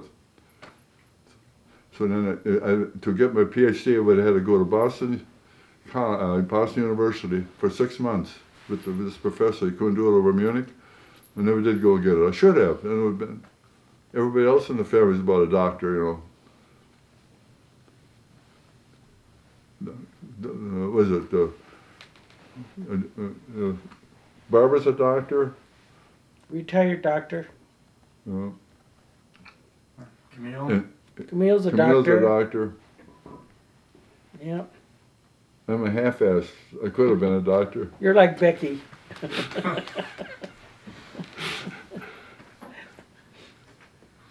I was waiting for Sanders to get elected last time, because free education. I was going to bill him for the $15 it cost me the 2 psychology courses I didn't get an A or B on. I would have billed him. Yep. Okay. He never did make it. I'm curious, then how did you pick the names of your kids? I took Rebecca because it was a name that wasn't used. And no children were called Rebecca at that time. And there were no Sterners with that name. Or on my side. So that's how I got that name. Barbara was the same thing. It was a name that wasn't used by everybody. And Camille was a name that I seen in Germany and that, and it's a different name, so that's why I like that. It's kind of French, a lot of French Camille though. And the same with Philip. When you come from like a Sterner side, people have so many children, to find a name that's not used is rare. So that's how we did it. And you went when Christmas, did you say that you got to be Mary or Carol? Christmas Carol or Merry Christmas? No, Mary I'm named after my grandmother. Is that, oh, okay. What makes a good parent? Yeah, for you, yeah. Well, do a lot of listening and don't do a lot of prejudging. You know, like with Jolene and Julie, you get an argument, don't get in the middle of them, because one will stick up for the other one. And then one of the grandchildren, she was so afraid of dogs, she'd run like hell to get away from them, growing up, and now she wants a dog. So I don't know what. Otherwise, I get along pretty good. Carol used to have all the Christmas dinners and Easter dinners, and now they arguing who's going to have it. That's their problem. I put a kibosh on. She's still having them, but she turns. What does she know? 86? No, 87. No more Christmas dinners. No more Easter dinner. I'm not really the boss. It's just suggesting it, but I could become the boss. After 6 years, I might as well leave her have the boss job. And then what was it being like as a grandparent, 14 grandkids? Well, we got 14 now, and when one gets, they all get. You know, this year Christmas we have 2 great grandchildren, so I decided the great grandchildren get the same as the grandchildren. So when they get their Christmas card, they all have the same amount in each envelope. You know, one don't get more than the other. Now, did you get yours? Oh, well, probably back in Kansas City. So. Oh, is it? Oh, yeah. Anyway, it's the same amount that you got, all the other grandchildren got.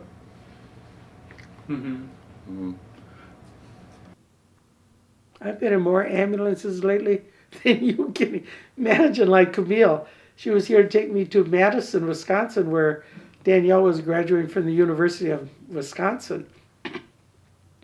Well, Marty had chest pains. He was sitting there. He took 2 of his heart pills, but it didn't help. So he called the ambulance. And they came, and then they looked at him, and they thought, oh, you look young. You're only this old. He was a lot older than what they thought he was, anyway. So then the driver said, I don't know how to get to the hospital from here. How do you get to the hospital? I thought, how did you make it here? So you got here some way. And then he said, would you help me get back to the hospital? Yeah, I said, I'll get in the ambulance and I'll tell you how to get back. You know. So Camille's sitting out there in her car ready to pick me up. And then she sees me get in the ambulance. She said, well, I knew Mom wasn't going with me to Wisconsin. So she left. Oh, God. Such is life. And of course, Matson, he went in the Air Force too, and he didn't have a degree. So Camille will come up once in a while, yeah, Matt didn't have the jobs that Nathan had. Well, Matt didn't have the degree either.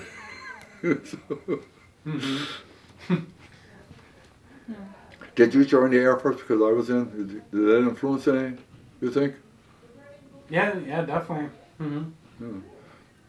Going to the ROTC classes. I still got those beer mugs up there, I think. ROTC classes.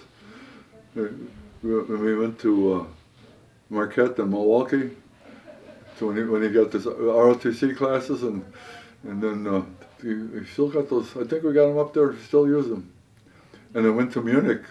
They have 10 major brewers. They got beer glasses from all the brewers. And if you go to Germany, one thing I found out: you go to the Hofbrauhaus, they have a deal there. You drink 5 liters of beer. A liter is more than a quart, right? 5 liters of beer, you get a silver pin. 10 liters of beer, you get a gold pin. But don't drive after either one. That's awesome. Then did you show her that brass rubbing that Carol did Yeah, and we talked Becky? about that. Yeah. Come down the steps. Mm-hmm. They went over and they gave this church volunteered to give them permission to do it. Now you can't do it anymore over there. Mm. So when they first said, "You want to go along brass rubbing?" I thought they said something else. Oh gosh. No, so I almost went, but then I didn't.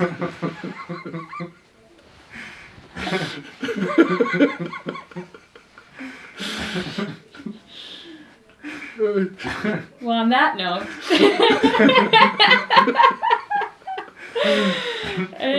we can call it a wrap. Is there anything else you want to share? Anything left? Well, we went to Munich. In Germany, they like to walk a lot. They walk 10, 15 miles a day. They walk from one guest house to the next. They have the pretzels and the beer, but they never seem to be obese. I think they always walk it off. And McGraw Sterner, where I was stationed, we went to visit as a civilian at one time, and we couldn't find a place. But you go 20 miles down, there's Willica Sterner, and there's Warner Sterner, and we used to go there and have a pretzel and a beer, and everybody's happy. And you go up to the Zugspitze, and 10,000 feet in the air, they have you've been there, haven't you? Take the cable car, 5,000 feet, it switches. And by the people up there, half of them, they panic. Oh, you think this, drop down, and it goes to the next 5,000 feet. Oh yeah. Oh, that's in Birch's Garden? Yeah, did you you took that one, didn't you? No, I was close. I mean, I went to Berlin, I went to Munich, went to... And you go to where they had all those wood carvings down close to Munich? Well, I can't remember. I mean, I saw I went to the BMW factory.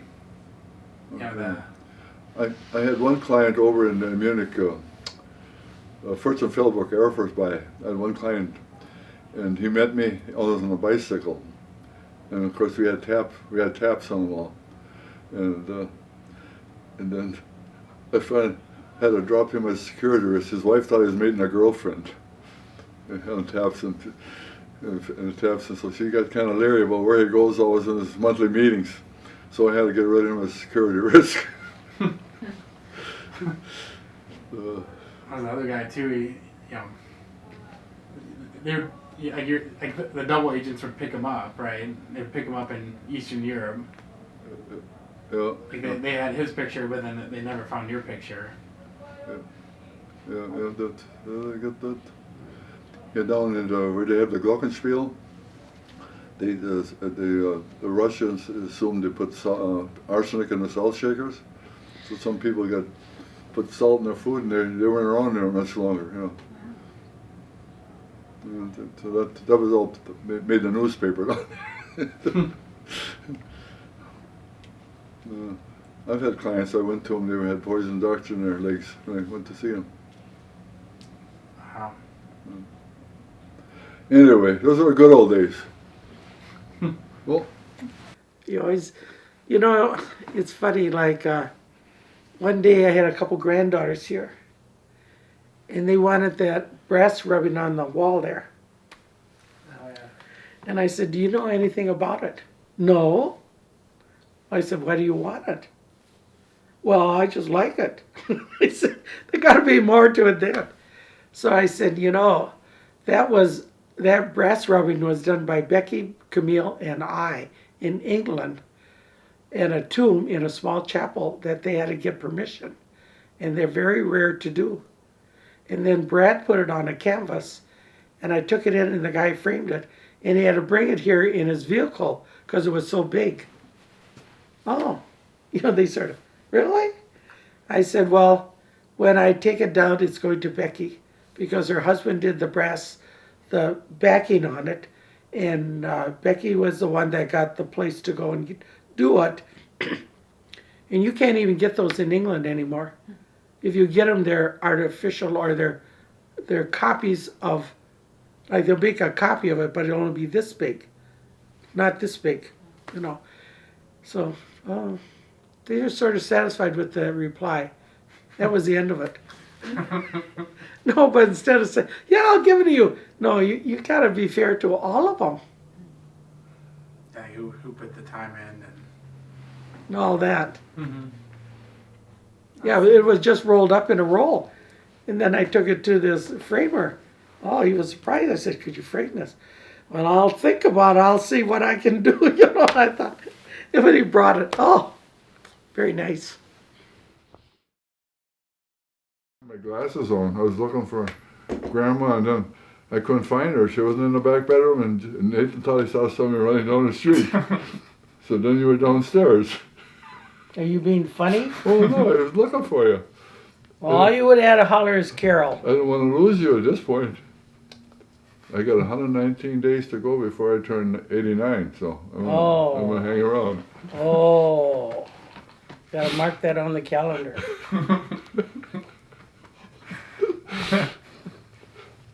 She just had a birthday, and if I don't get to have a birthday pretty soon, she'll be older than me. She's only 1 year behind me now.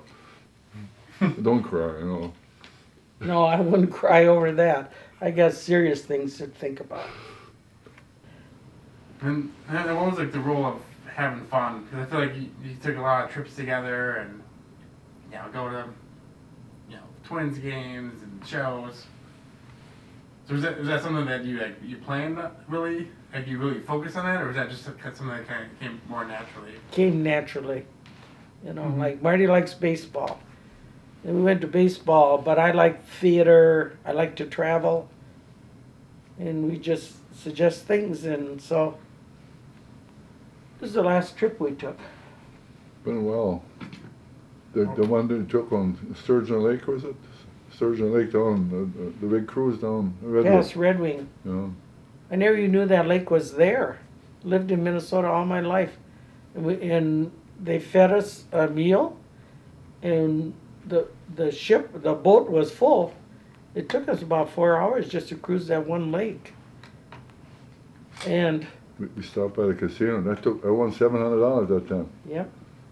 But the boats that were docked were like Chicago was on them, and they were from all over. They weren't just Minnesota boats. Mm-hmm. So I was surprised to see such a big, what do you want to call it, activity going on so close to us and not even knowing about it. Mm-hmm. Yeah. That's like when Columbus went to Isabella, and Isabella told him to go take a big ship for yourself.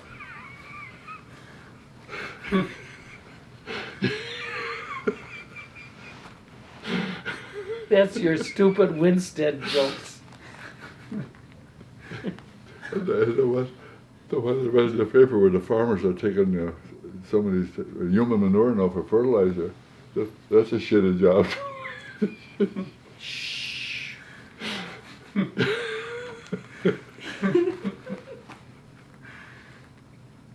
You dig a hole in the ice and put ashes around all the hole, and when the polar bear comes, they kick him in the ash hole.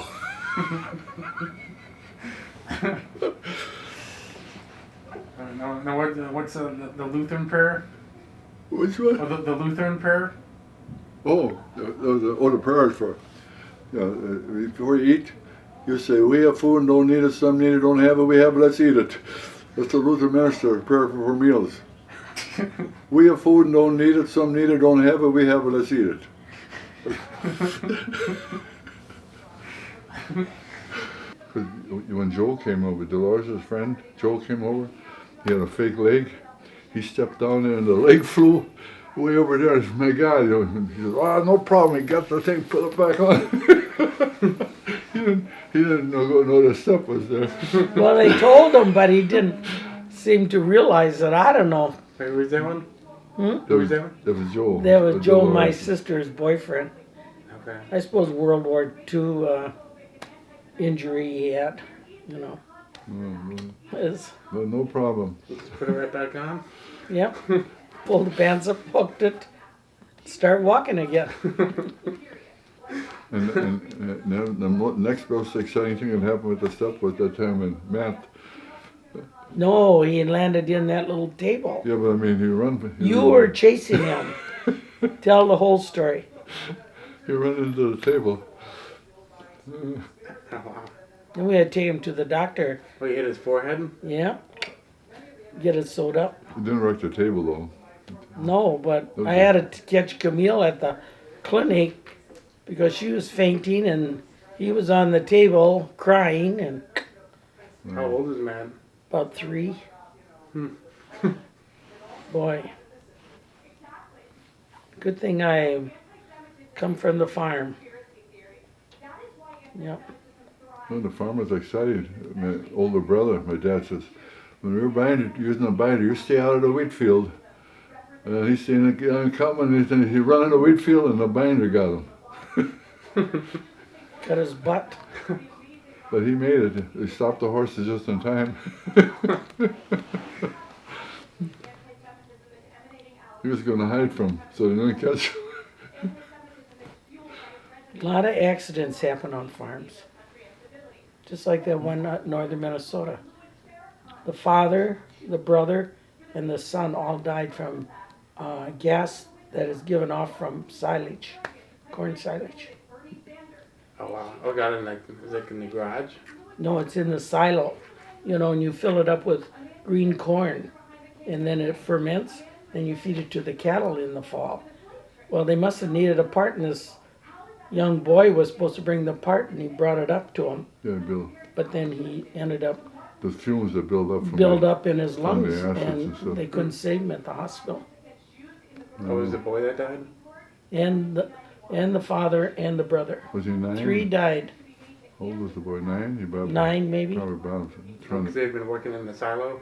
Mm-hmm. Yep. I think what happened. Putting was- pipes in. See, they put pipes from the ground all the way up to the top, and then when they fill the silo, they put it through this cutter, and then it goes up these pipes, and then somebody levels the silage so it's all, you know, in all over instead of just one pile.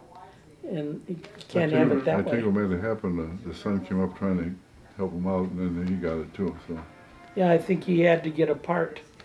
um, But anyway, they all died. hmm. Well, I'd say one thing is we both go to church together.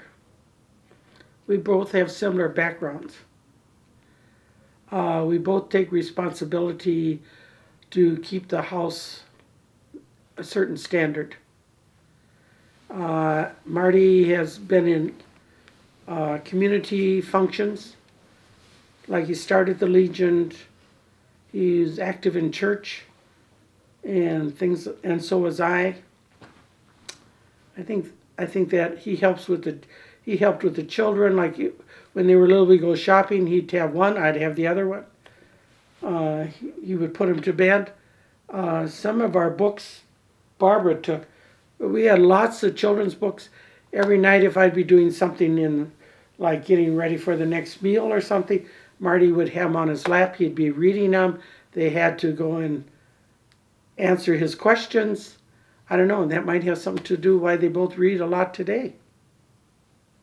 You know, they'd go through like those golden books, called them, and it'd be on birds. He'd say to him, okay, tell me where the robins are. And they had to point to where the robins are. Or, where's the cardinal? How many are there? They'd have to count them. So, you know, I think when we were in Europe doing that, and It came over into Minnesota too, where we were with the kids doing that. And then when I coached softball, he helped, things like that. And we went on trips together. Yeah, I feel like the trips kind of made it. I mean, you do a lot of I feel like routine here, like in a good way. Like have a church, the community, the family. But the trips offered like a sense of adventure to go explore. The variety, right? We go on trips now with a company. They're out of Wilmer, Minnesota, and they have these big buses, and they always have drivers that can fix buses if they break down. So that's a plus. And we've been to Maine. We've been to Texas. Where's some other places we've been? Florida. Antarctica. We've been. We haven't seen as much of North America as we should, but we're getting there. Went to the Twins baseball. I tried on one of those World Series rings. Dan Gladden let me try on his World Series ring. He even offered it to me. I didn't ask him for it. It's probably pretty heavy, right? It was huge. I think I put it on my thumb. Yeah, so I enjoy doing that. Yep. And one thing I like about it is you can take out medical care. You don't have to take it. But one time when we were in Florida, I had a nosebleed that morning, 6 o'clock in the morning. And I said, Marty, you got to call the ambulance. I said, it is bad. So he had to run downstairs to the desk because he couldn't get out with the phone. And anyway, they called in the ambulance. They came, and the fire department came. And when he left, I didn't have any clothes on because I had the shower water running. I was ready to get in the shower, 6 o'clock in the morning. And then I thought, the fire department's coming. I better get dressed. So I put on the same clothes I had on the day before. Figured, what's the difference, It's between life and death. And I get around the corner, had my pants on, but I didn't have a button. And I'm sitting on the bed with this big bath towel. My blood's just shooting out. And the guy says to me, I could see his boots. Guy said to me, ma'am, I will button your pants. Oh, no, you won't button my pants, I told him. I'll button my own pants. So there was two gals standing on the bed, and they were taking my blood pressure and all this stuff. They said, oh, she got to get into the hospital right away, And so anyway, just like that, they had a stretcher. I was put on the stretcher, and they took me through the lobby. I was put in an ambulance, and away I went. Oh, Lord. Went there 10 days. I would take Minnesota medical people over Texas any day. Or Florida, Florida. Gal didn't even know how to take a temperature. Finally took it out of her hand, put it in my mouth. Oh, I see that it's reading now on the thermometer. Well, how about that? Anyway, I did live. And it was from taking pills when you have, your heart has this AFib in, so they give you a blood thinner. And these pills, my blood got too thin. That's what it was. That happens to anybody that's on blood thinner pills. The gal at church just happened to her a couple weeks ago. But boy, she's really slow now. I should give Marie some comfort. You'll make it. You'll make it. She liked to travel. We did a lot of traveling. We've been to most countries in Europe, of course. We've been to Thailand. We've been to Greece. We've been to Turkey. We've been to Antarctica. Some Air Force guy was up there watching a penguin, so we went up to see him. And I wondered about all those Chinese had a mobile home there. The Russians had a mobile home parked on the ice, and USA had one. I was wondering what's going on. There must be oil in the bottom of that ice. those icebergs. We went to Russia when we went. I wouldn't go there now. And we took a cruise to Ukraine, the Dnieper River, and we took a cruise there. And then we took a cruise from Berlin to Prague. And now we're through traveling. So. And then we went to Thailand. The interesting point was, Carol says, "I want the lead elephant." I said, "What the heck? What's the difference?" And she says, "If you don't get the lead elephant, the view never changes all the way down the river, you know." And he said, "Don't, if you see a snake, don't say anything because that guide will go after the snake to eat him. And then let that elephant go down in deep water, and we're already in water, you know, up to our waist, you know." So then, no, we kept real quiet. We saw a snake, and then in Thailand we had dinner along the river. These little tut-tuts come along, and the flakes from the tut-tut would fly up on our food. We'd knock the food off, you know, like the thing, and then start eating there. And lots of good memories. And what were some of the things that you did, like, to be a good husband? What I did do? Yeah, to be a good husband. And when I went to school every night, night school, for bachelor and master, she took care of the kids. And when I took a nap an hour or so before I went to class, she'd keep the kids kept quiet. I don't know what they thought would happen if they weren't quiet. I don't know. So she was a hard worker. She came off the farm, and like one grandson, Greg, says, "I know why you married Grandma. She's a good cook." One of my daughters said, "When I get married, I want a husband like my dad. He helps in the kitchen. He helps with us kids and that." And she said, "That's the kind of husband I want." And by jiggers, he does. So she picked the right guy. No. But that's true, though. I mean, marriage, two got to work together. One can't do it alone. That's what I would say. Well, both have to help each other. You know, you each have a role. You know, like, I think the wife does most of the cooking and that, but the husband should help with dishes, help with laundry, you know, cleaning and all this type of stuff in a home. Can't be done by one person. Now you're telling me all that stuff. You never told me that. You are getting smarter as the day goes on, I tell you.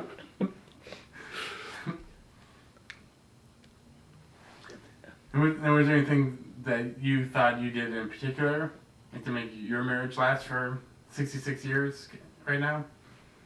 Well, like I told you earlier, Camille was dating different men or boys or whatever you want to call them. But she said to me one day, "I want a husband like Dad. He helps in the kitchen. He helps shopping, things like that." And she said, "That's the way I want my husband." And by jiggers, Mark does it. She trained him just like you trained me. He does laundry, he cooks. She's teaching. She's down in Rochester. Takes her a while to get back up here to the cities. And he'll have a meal on the table for her. Mm-hmm. And then he takes care of the dog, Chicory. No, not Chicory. Oh, what's the dog's name? Travis, right? Travis. Yeah, Travis. that dog's smart. Every time he wanted to go outside, then he'd go to Marty. Marty let him out the door.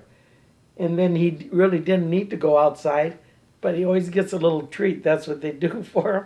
So then he'd wait for this treat. You know, I was a good dog, so I should get a treat. Marty said after a while, "I know why Travis always goes outside." Yeah, 3 times, 1 time in a half an hour. Oh, well, she went by the door. He wanted a treat. Then he went out there, he could hardly pee, you know, try to water the bushes. So I knew he was tricking me. You know.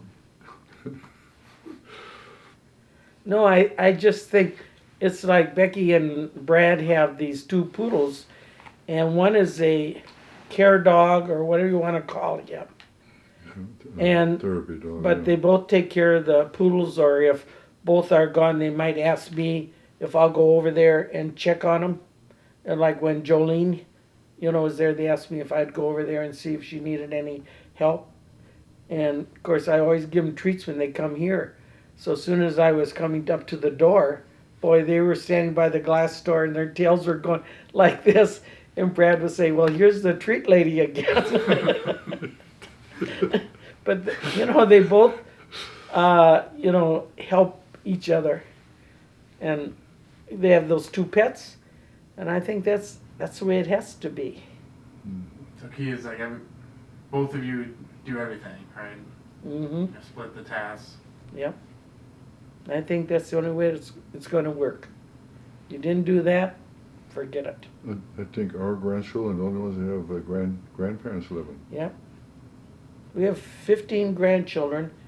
14. 14? 14 and 2 great-grandchildren. Oh, yeah, And there's 14. Some are great and some aren't. that's right. But anyway, we are the only grandparents for all of them. All the other grandparents are deceased. They are, but Yeah, Turbos and Sampers, Mm-hmm. Nagel. Yep. Who would ever thought? And I was curious too, like, this is kind of like the flip side of the question. Like, was there things that you avoided, like, to keep the marriage strong? No. Can't think of any. I know you told me when I was going to school at night, you always kept the kids away from me when I was napping. Well, you better believe it. Marty went to the university always when he got home from the military, and this is the way he would sleep we had big comfy chairs, given to us by the military, and Marty would be like this. And those kids, they would walk way out, they never touched his legs, they never bumped him, and like this, and they stayed quiet until he grabbed his briefcase and out the door he went. They knew, do not bother Dad. At 3 years in Munich, and the University of Maryland was over there. I got my bachelor's degree. Next tour over there, I got my master's degree. So, and a lot of my friends I was with, they were drinking beer and stuff. They had a bigger pot bill than I did, but no degree. But the children just knew Dad was doing it, and they'd be in bed and you could hear that damn typewriter. You'd like to tell them to knock it off, but you didn't, That was his livelihood. They know you were the boss of me, but that I was the boss of them, huh? Yeah, you have to give and take all the time.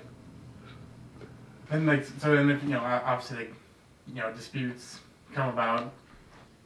So how did you handle disputes? Never go to bed angry. That's one thing.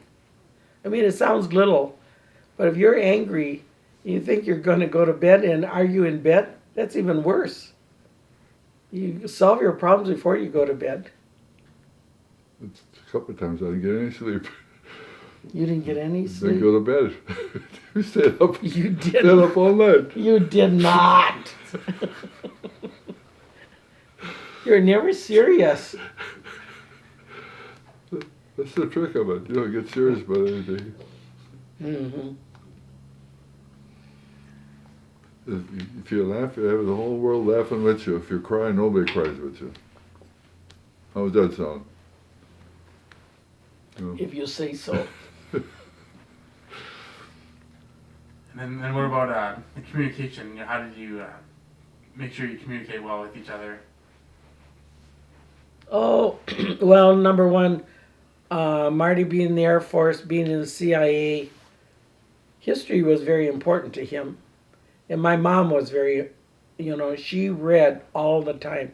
When we would go to bed, she'd be finishing making her bread, and she would be reading. So, in our family, voting was very special. My dad was basically Republican, and my mom would always vote Democrat. And they both voted. And I think because, politics was important, all this, and taxes. They talk about taxes, and farmers get hit a lot. And I think we sort of don't think that. And like my dad said, they even tax my dogs, because every farmer has a farm dog, or two, maybe three. But then they put them in the paper, and they list everybody's name and how much taxes they pay. And Rover was taxed too. Yep. So is Wally. Well, I don't know.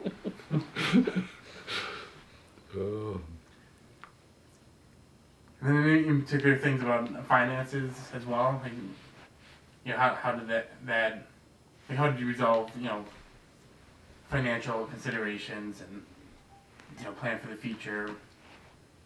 Well, we both talk about it all the time. In certain bills, he's always responsible for.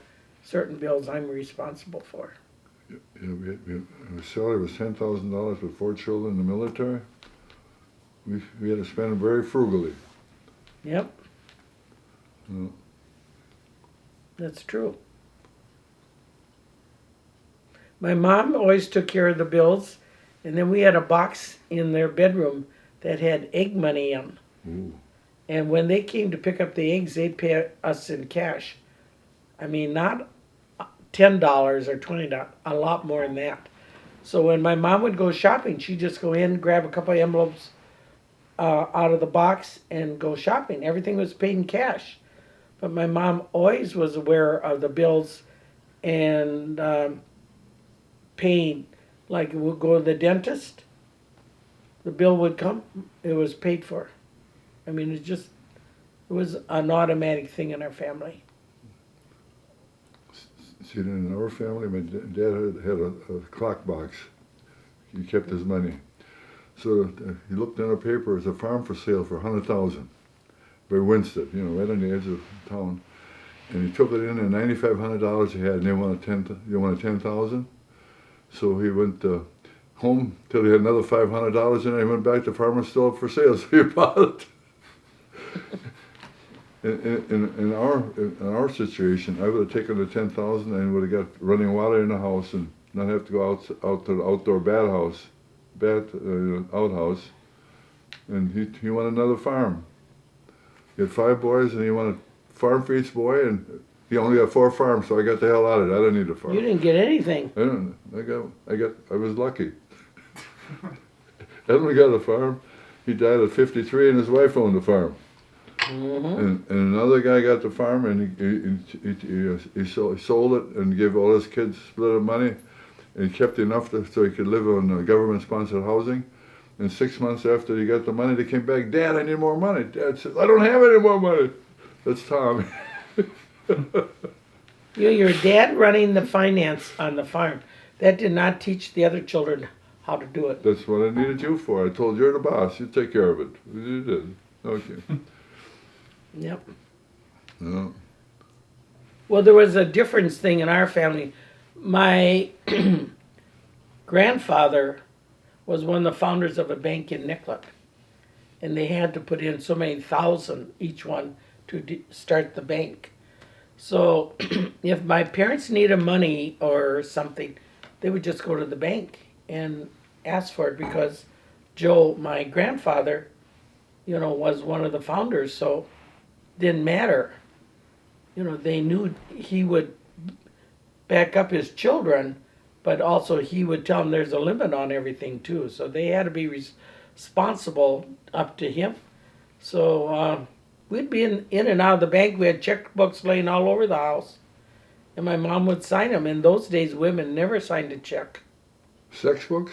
Check. Oh, checkbooks. Oh, okay. So anyway, I think that's another reason why.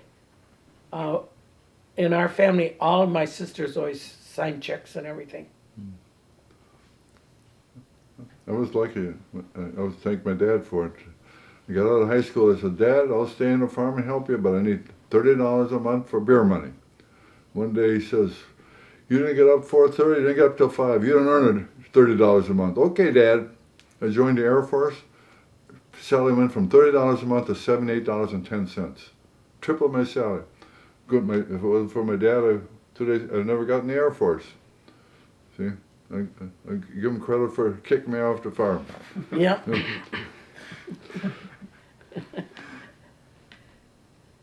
And then I got married and went up $110 for a quarter allowance. Oh my. Uh, And so, and what were some of like the happiest moments in your life? Well, like Marty said, I asked him one day, he said, my happiest day is when I got married. And I'd say the same. You know.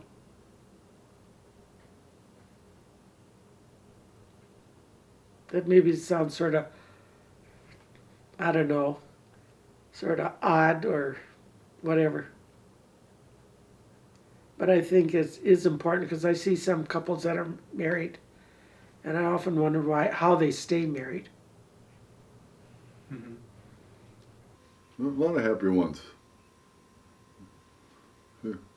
Happy when I got picked for recruiting duty. Happy when I put for special assignment, the CIA wanted me. You talk about briefings in the CIA. You go to a lot of briefings. How you going to handle waterboarding?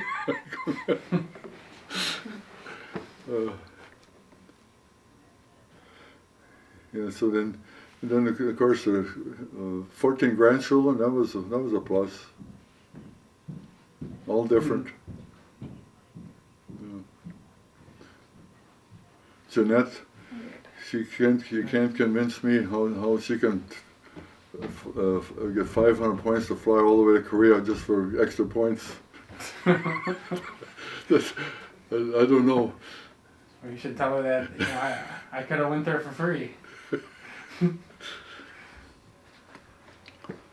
So anyway, that's not too much growing up. And like when people talk about the 40 blizzard, when you started drinking, I was only 9 years old. I remember it. Mm-hmm. They call it Armistice Day, huh? Same day that they signed the armistice. Yeah, same as Veterans Day now. Yeah. Is that my boss walking around up there? And what were some of the saddest days? When my mom died. She really supported me, over little things. Like for the fair when I was a kid, about 10 years old, and you had to demonstrate in this one building, the food building. So the first year my mom said, you're going to demonstrate. I said, what am I going to do? Get up there in front of all these adults and teach them something. She said, you can show them how to measure ingredients when you make something. Brown sugar, flour, white sugar, liquids. So that's what I did.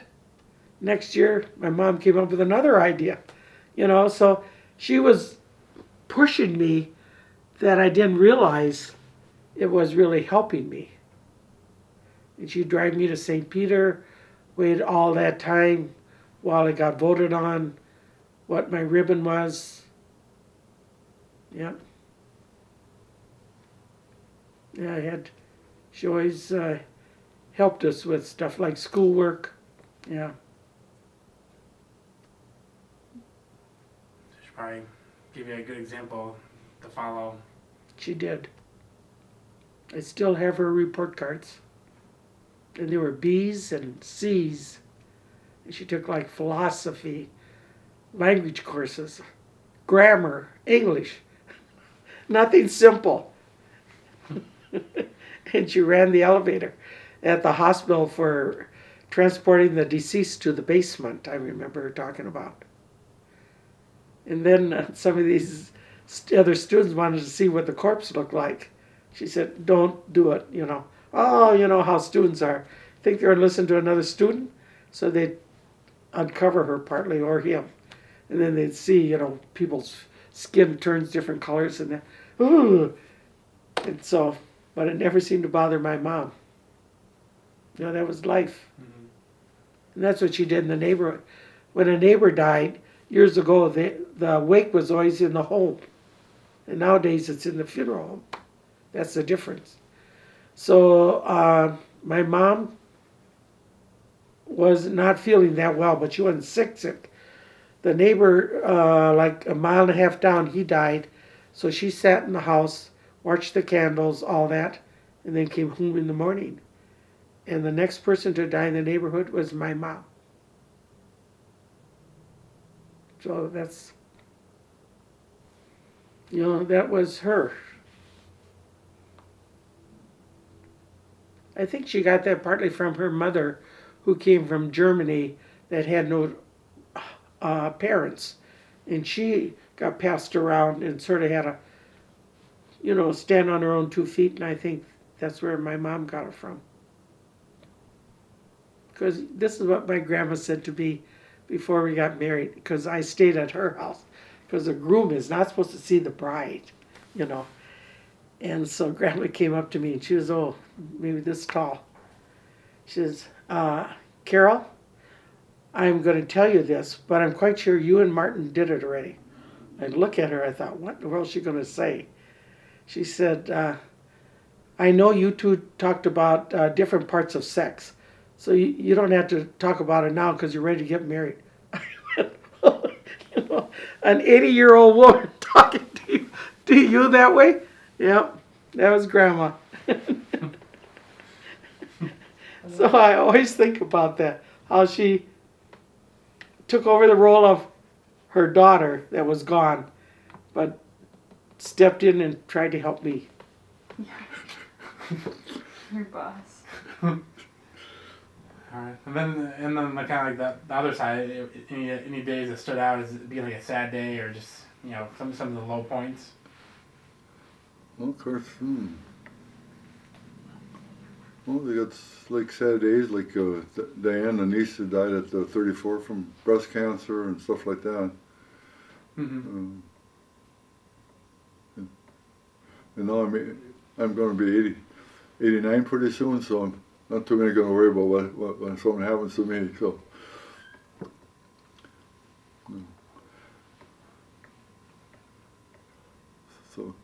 of course, Carol, when she had her cancer, breast cancer, and it seemed like they caught it all. And my prostate cancer, so they think they caught it all. So. And my 3 heart attacks, I know how those ambulance drivers work. I found a trick. The second time I called, it said if you take 3 nitros, 10 minutes apart, and your chest is pain still, call 911. Okay, you call 911, they say, chew up 5 baby aspirins, and we'll be right out there. 5-10 minutes, we'll be out. Come out there, chest pain was gone, I took the 5 aspirins. So then I had a couple of times, I get chest pains, I went through the 5 aspirin deal, I stopped. But the last time I was at the zoo. I had the nitros, but I didn't have the aspirins along, so they had to take another ambulance ride.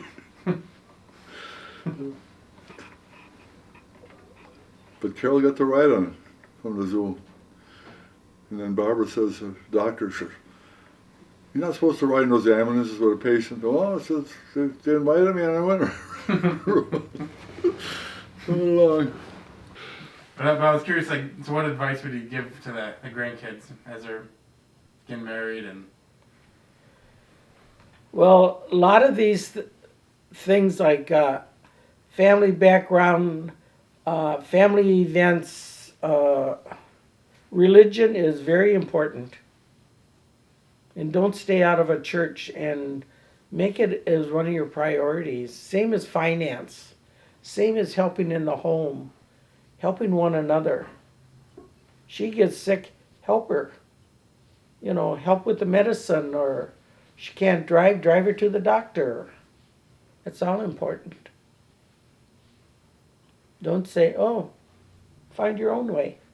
No, that doesn't work. Sometimes two of you should listen to what the doctor says instead of one of you. You might hear things that she doesn't hear, or the vice versa. Every time I go somewhere, I say, "Where's Carol?" And then when I'm not there, the church says, "Well, Marty." Yeah. No, but it's now even like Barbara says, I have on my chart, everybody should have a second person to listen to somebody when they go to the doctor. Because the doctor will give you instructions, and you might hear what you thought, but you might miss something, and the second person could help you fill in. Mm-hmm. It might seem sort of minute, but it's important. When I got over the flu, tell you an example. The name of the doctor is Dr. A, but his last name is about this long. Nobody can pronounce it at the clinic.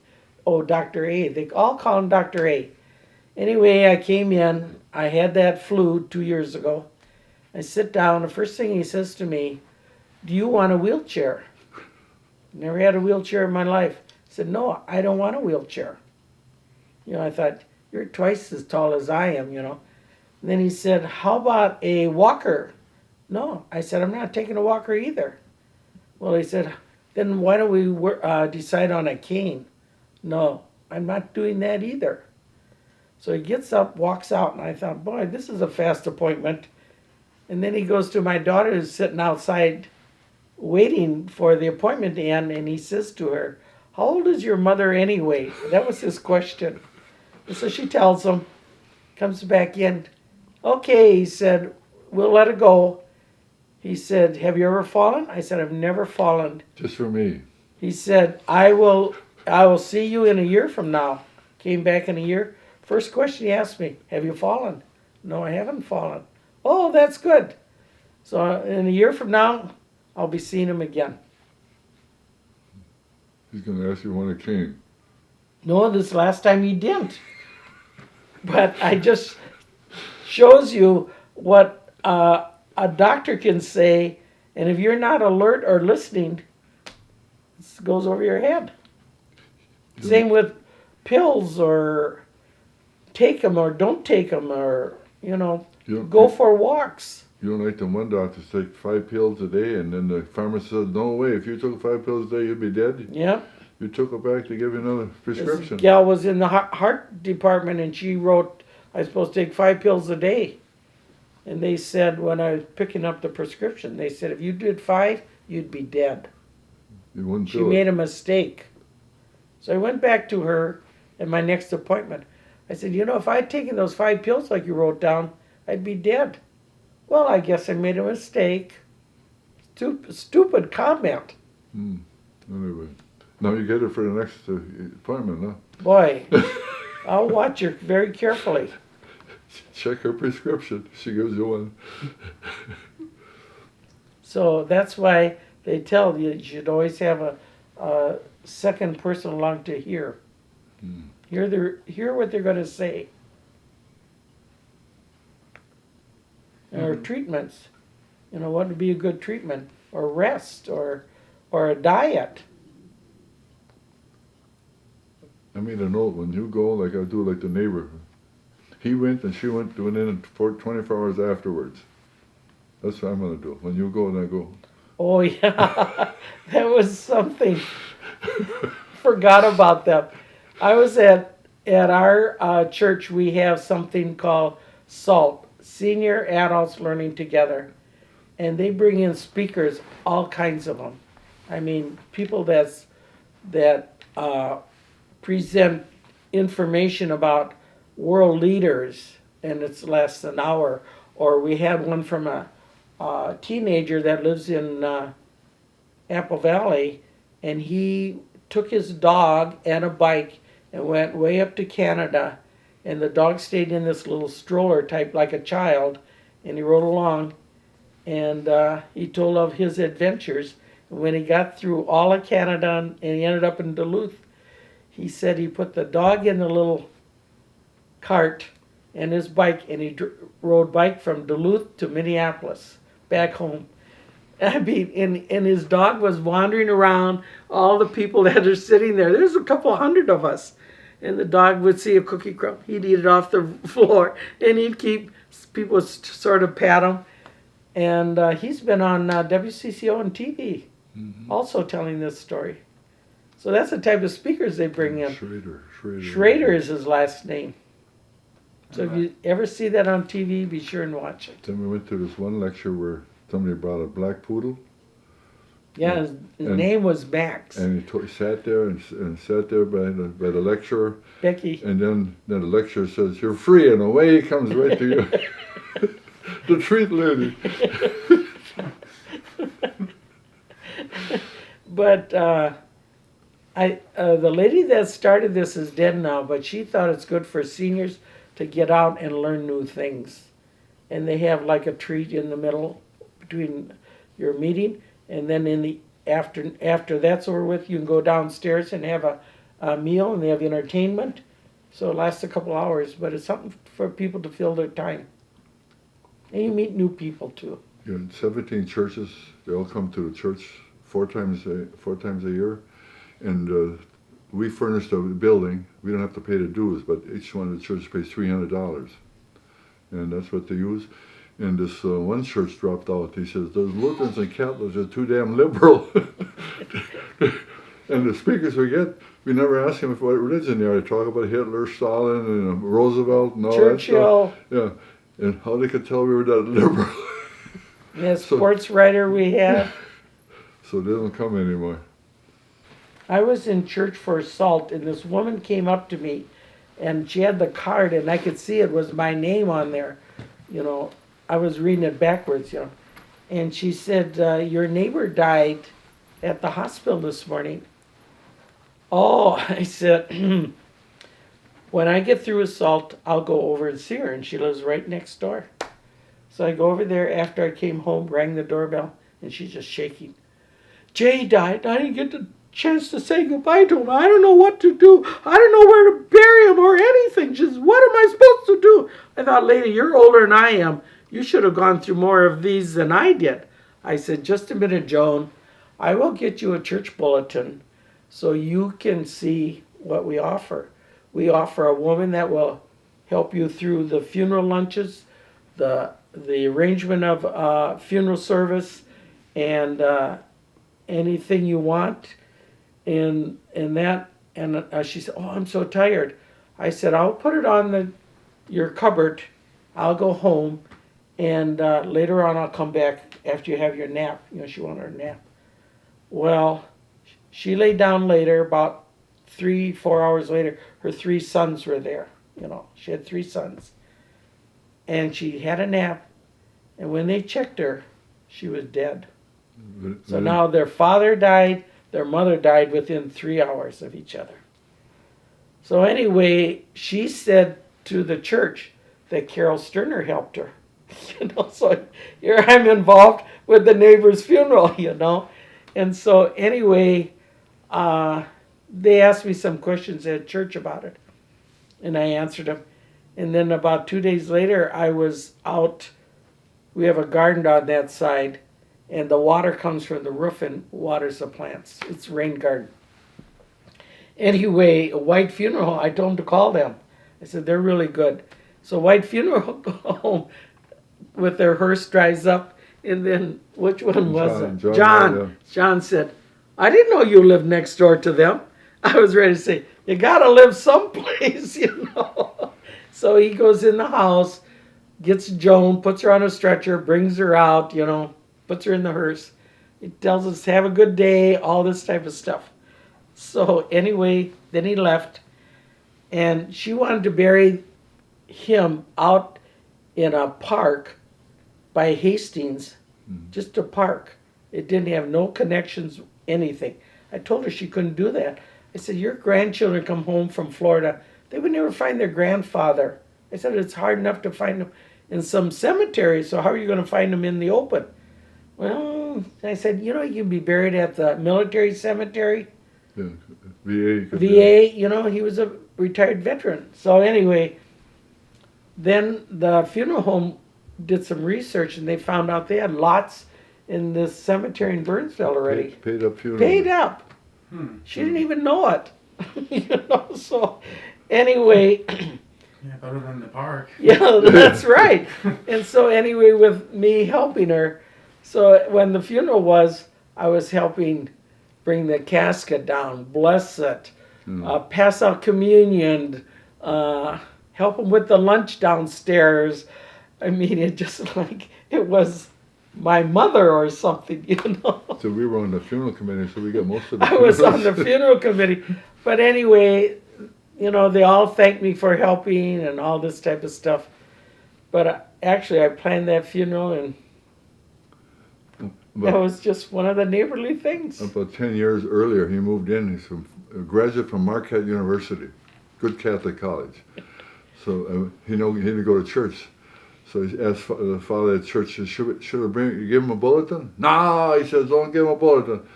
You see him in church when they're born, and you see him when they get married, and you're going to see him when they get buried. As sure as hell. I said, Father says, you're right, here it is. Don't give him any literature. We'll see him again.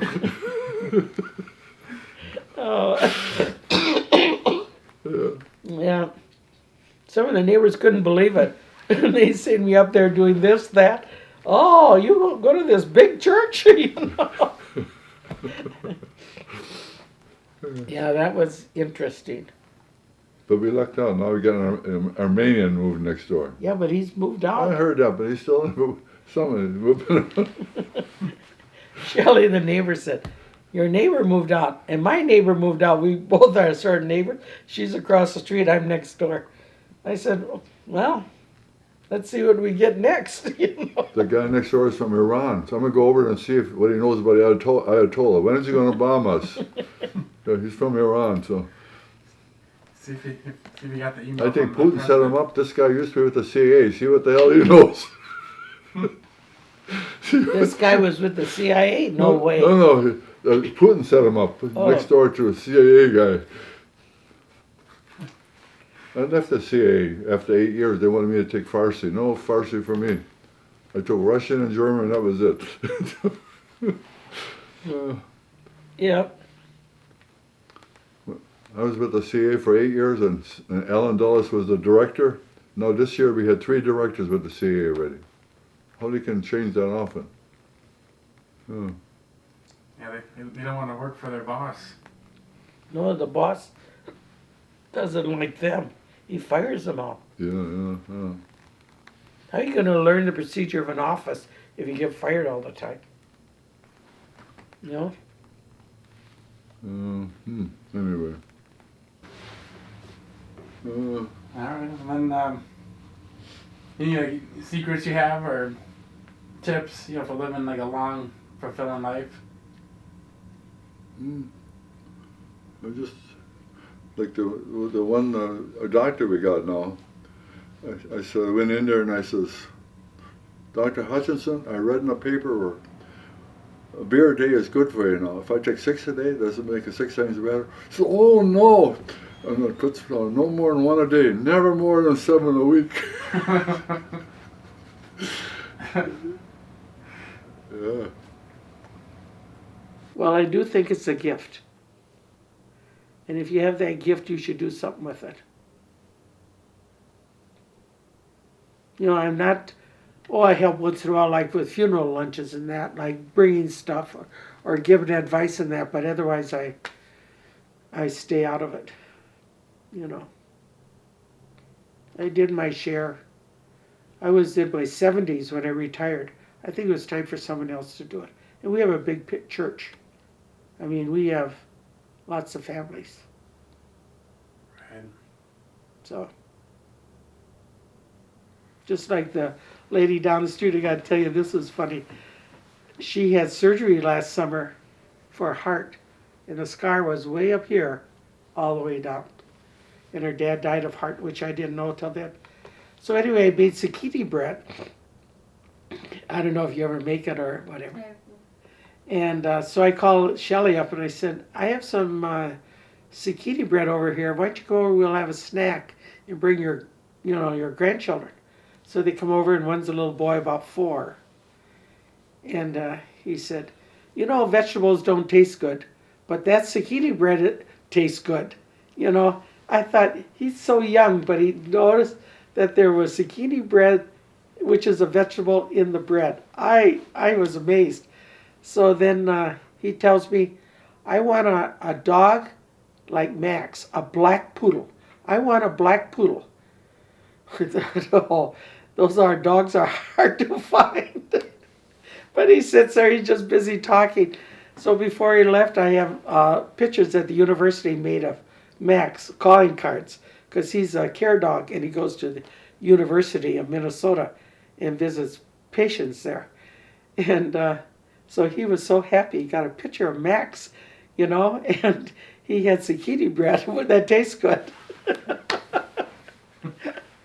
Oh, gee. Out of the bowels of babes.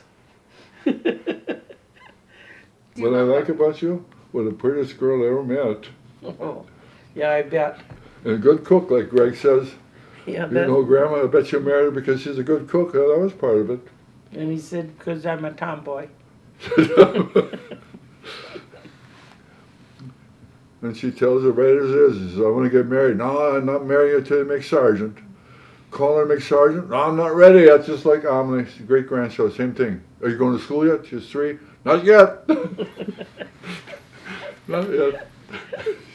They're all related. Oh. You help with the garden, the flowers, and we go to church together. I still hear from the grandchildren and the neighbors. Says, when you made a rain garden, did it have to be raining and showers? Rains and cats and dogs to get a rain garden? They were stupid. Okay, that's fine.